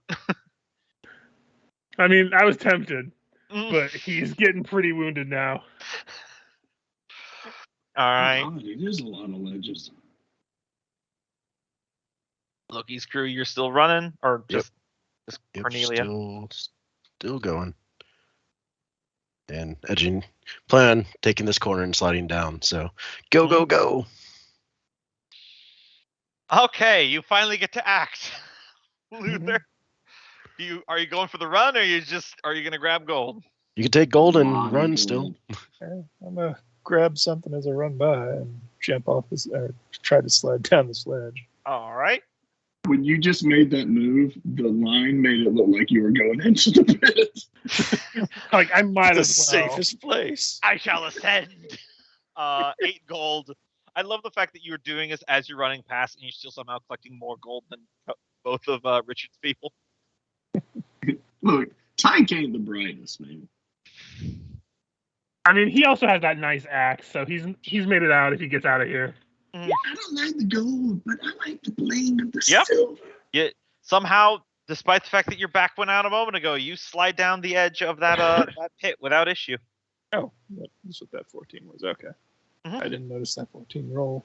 Didn't seem to want to roll. So So- much better than the 4 I rolled afterwards. So. Cornelia, the old man that you left at the top, just Prince of Persia slid down the side of the ziggurat to beat you there.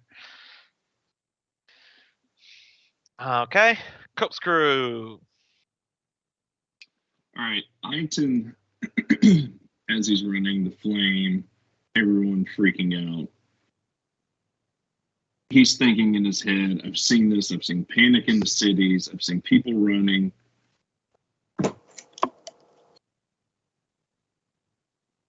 Panic in the cities? Don't you come from the village Hear of me? the good Kush?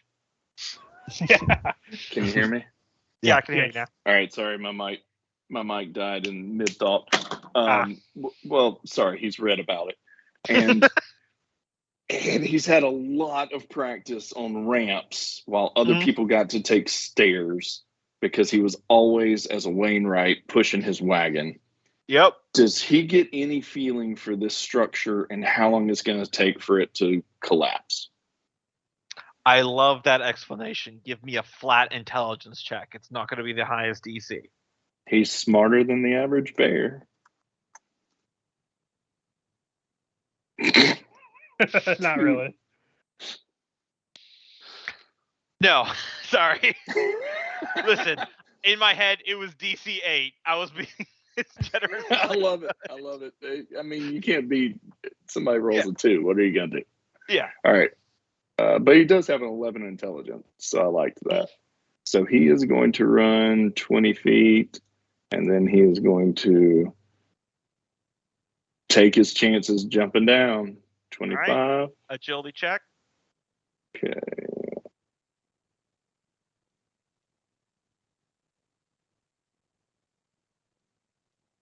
I got to set up just a 1d20 token on this. Ooh, All right. Against all possible odds, you somehow avoid taking any damage. ninja. And then he has 5 more feet. And Samantha, being inspired by her own awesomeness, Please get a natural one and die. and see Iton doing that, she's going to run down 20, 25, 30 to there. Richard's gang. Straight to here. And then next guy. Just gonna keep moving. All right. Cornelia. Yeah, she will see how far she get there, and next turn she's gonna be sliding down. All right. Luthor.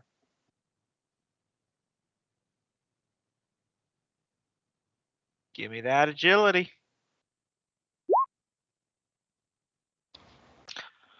So Holy do you like? shit. Do you want to take Cornelia with you, or? It's like Luther's back put itself back in perfect alignment. You watch this man de-age in front of you. Listen, his back hurt, but he's in that magic zone of where you're in pain, but your body doesn't want to register it yet.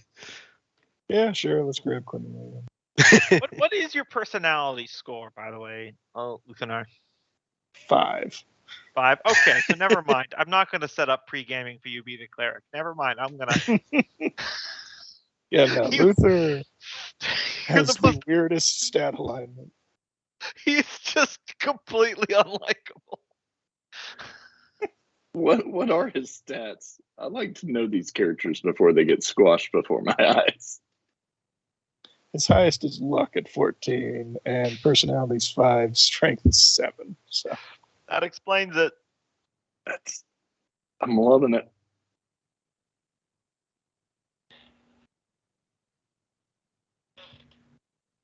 All right. Then that will be Cope's crew.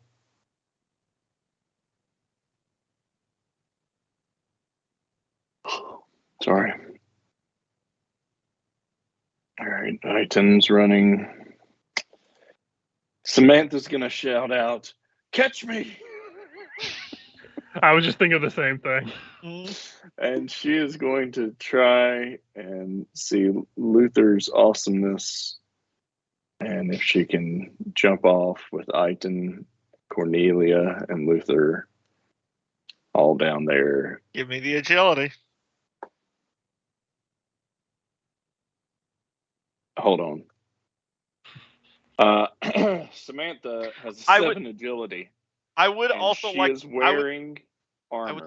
I would just like to. Oh yes, your armor check penalty would factor into this. I keep forgetting about that. Though I would like to point out, you can spend luck to take luck damage to add a plus roll 1 to roll per luck point. I forgot to mention that, but then again, you guys were getting like fucking natural 20s and stuff, so I don't think it particularly mattered. All right, so she has a -6 to this agility roll. Correct. And each level how is do I spend luck? All right, if you look, I'll pop open your sheet. If you look at your sheet, you can see your attributes. Yep. There is one column that's like your current one, and then current, and then max. You leave the max alone, but you can lower the current one because ability score damage is like a big thing in the system. So you've got 13 luck, so you could hypothetically spend 3 and get a +3 bonus to this roll. All right, she's going to do that, which would give her. All right, so now she only has a -3. Does she get any bonus from the people below helping her? I don't think they prepared an action. I think you just have to survive this. And I will let you know, if you fail, this 16. Is a slightly higher fall. Oh my god, so you don't fail. It was going to be a D4 damage. So I gambled the awesome character. It would have been hilarious. After all the badass combat, you scream, "Catch me," and just break your neck. And it wasn't just this episode. Her first episode, she was also a badass in that one. So this is great. And I'm being completely selfish. Sorry, guys. But at any point, she can splat and y'all loot all her gear. So who cares? You somehow stick the landing through sheer luck. No. It is force of will. Onward, everyone! I found my calling, and it is murder. Richard's group. Tyke is going to get down to here and yell out if someone could help him get down. He's going rather slow. And he's not going to try to go down himself without some help, but that's all he's going to do. Meanwhile, Tinkles is over here being like, run, run, run, run. And that's all he can do. All right. Cornelia will try to help Tyke. All right. Throw us the axe. Axe slides into your skull instantly. It just starts arcing into the air. No one's there. At the last minute, Luther reaches his hand up and grabs the axe out of the air, saving everyone. Samantha would be dual wielding. Kenneth. Mm-hmm. Well, you could probably reach the boat from here, and then it'll take 2 actions to wait out and get into it. So that's fine. So that's one of your actions to start getting into the boat. Mm-hmm. What this right now is determining which one of the characters Richard has will be able to get out of this alive. You mean we're each only going to get one out of here? Possibly. Oh, God. Because once you become level 1, you're like normal PCs, and the surviving level 0 that you don't want to have level up will become a hireling for the next adventure, which means they won't get anything new, and they'll probably die shortly. I do like Eitan. Either way, it's Eitan and Samantha. Oh, I'm sorry. Okay. What'd you say about the boat? If you can get to where Luthar is, as a move, it takes 2 actions, so essentially 2 turns, and this is the first one. Okay. To wait out and scramble into the boat. Yep. No rolls. As I said, like an anchor line from how we got off earlier. There's no roll or anything like that. It's just you're spending the time in actions. Wait. Eitan is having heard Tyke scream for help, and you always take care of the giant friend that you have. Mm-hmm. The giant dumb friend is going to help you in the future. You know this. You know this, man. You do him one good turn, and he is your best friend forever. You've got him at your lunch table forever.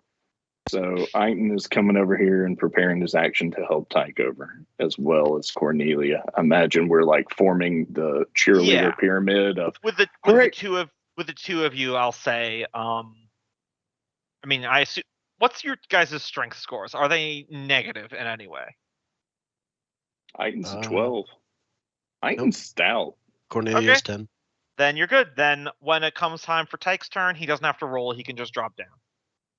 Which is next up anyway. Yep. So he drops down and is going to Keep start moving, and he's going to be able to get into the boat. Mhm. Oh, no, Meanwhile, Tinkles is just running. You son of a bitches, don't leave me behind! He Did was you the hear greediest anything? one too. He really was. That's all I Oh. can do though. All right, Loki. All right. With Tyke safe, she's going towards the boat. All right. The entire ziggurat is shaking especially violently now. You see large cracks opening up in the stone. This thing's close. I believe if you spend your action right now, you are getting in to the boat there, so you're good. Samantha's in. I assume Iton's gonna begin. Iton looks up the ziggurat, doesn't see anyone. He's like, "Who is that shouting?" As he hears Tinkle's You son of a bitches! pending death, and Iton runs down, but he'll need another action to get in. All right. It's just Tinkles left.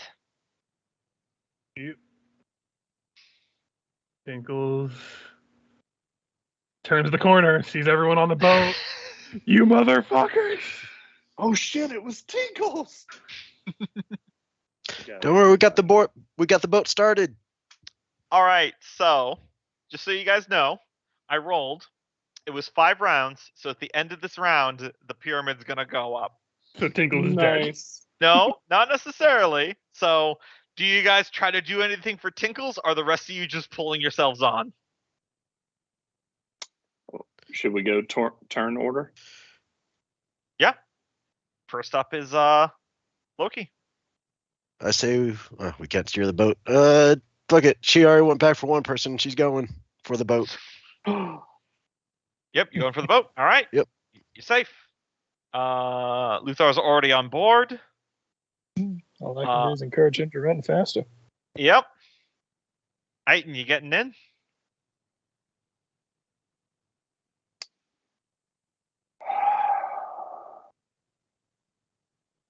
He has got that rope that he is still clutching. As he's wading in, he drops it behind him and wades in, and it's there on the shore. Try to throw it back I a little bit. He tosses it back. Yeah, he tosses it back behind him and starts wading in, but still holding it. So when he climbs up on the boat, he's got the rope in his hand. It's got a 50-foot reach. I don't know if Tinkles will be able to reach it. And he goes, "Everyone grab the rope so that we can pull him in." All right. Oh, all right. How far can Tinkles get in this one round? I'm curious to see how close, because this will affect how this. Right there. All How right. far can he tinkle? So, what we're gonna do here is Tinkles. Give me a DC 17 luck check. He actually has luck, but not much. Mhm. Flat roll. Can he spend some of his luck? No. Oh, It doesn't matter if he spends his luck with a 4. So the magical ship begins to pull itself away as you see Tinkle's bag of gold over his shoulders, running towards you, well up, and the entire ziggurat detonates, sending fiery stones scattering across the darkness of this lightless water. Fuck Tinkles you, is- Satan! Tinkles is consumed in the conflagration as the current pushes. Man, he lived for so long, too. He was the orphan. Yep. As the water current pushes you out into the darkness, as the magical self-driving longship takes you deeper into the dark, into what unknown adventure yet awaits. And you hear from the boat, Tyke being like, "Oh, hey guys, I think Tinkle's left his pound of herb on the boat." And he you gets to now, roll. and thus you level up by getting high as fuck.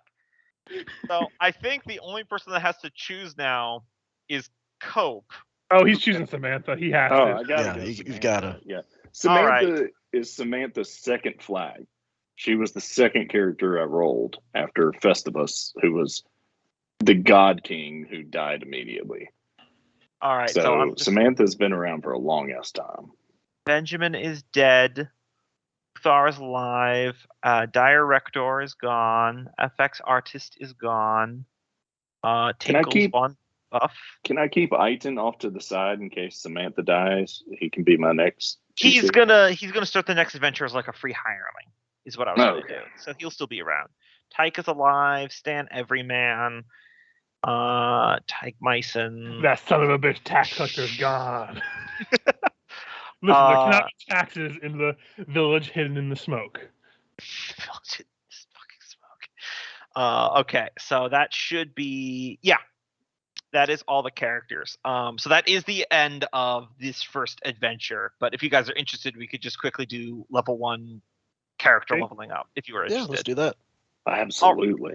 All right, so first up, let's get the simplest thing done first. Is anyone in the party an elf, dwarf, or halfling? Nothing listed, no. Nope. I'm just an herbalist. Okay, Same here. so that means you're all humans. That means you have the choice of cleric, warrior, wizard, and thief. Okay, What I so just it seen, shows- I'm going Ranger. wizard. It shows Mhm. bard, gnome, paladin, ranger. That's from some other third-party stuff. I'm just doing Cord Rulebook. I haven't looked at Cool. all those, so I don't. Well, I'm have clearly access being a to it. warrior with my stat spread because I have a 17 in strength. Because holy shit. Mm. Cornelia has 60 intelligence, so that's definitely wizard territory, I believe. And yeah, I believe your luck bonus also applies to spell casting rolls. Oh, sweet. And apparently the lucky roll is 7th sun, so spell checks +1 or something like that. Yes, yeah, that's what I just said. Okay. All right. And you So don't what's start with everyone? max health with level 1, right? We still roll in the system. You still roll. So anyone who's being a warrior, roll me a d12 because that is going to be your hit die Plus stamina, right? plus stamina. Yes. Okay, so I have 8. And then that's added in addition to your starting from level 0. Oh, okay. So 12. So yeah, so you are Beefy. What's Yeah. Kenneth? What were you thinking? I have an intelligence. I just noticed Tyke has an intelligence of 14. Okay. Didn't really have a idea. I mean, lean and warrior with this dude, but he wasn't exactly the best of my characters. He was just the best equipped at the start. you just survived. Yep. I mean, you could do thief. Thieves don't still mean you could fight. You know, if you just want to be like have some skill bonuses. But let's resolve Holy- our. I just clicked on thief, and it just shows all the abilities they get behind underneath it. Yes, they get a great many skills. It looks like they all base off agility, though. Nope, some of them like sneak silently, hide Disguise, shadows read are languages. agility. Disguise is based after personality. Cast spell from scroll and read language. I believe also, yeah, it's read language and cast spell from scroll is based off of intelligence. So What does cleric key off of in this? Is it wisdom? personality? Oh, does anyone have a good one?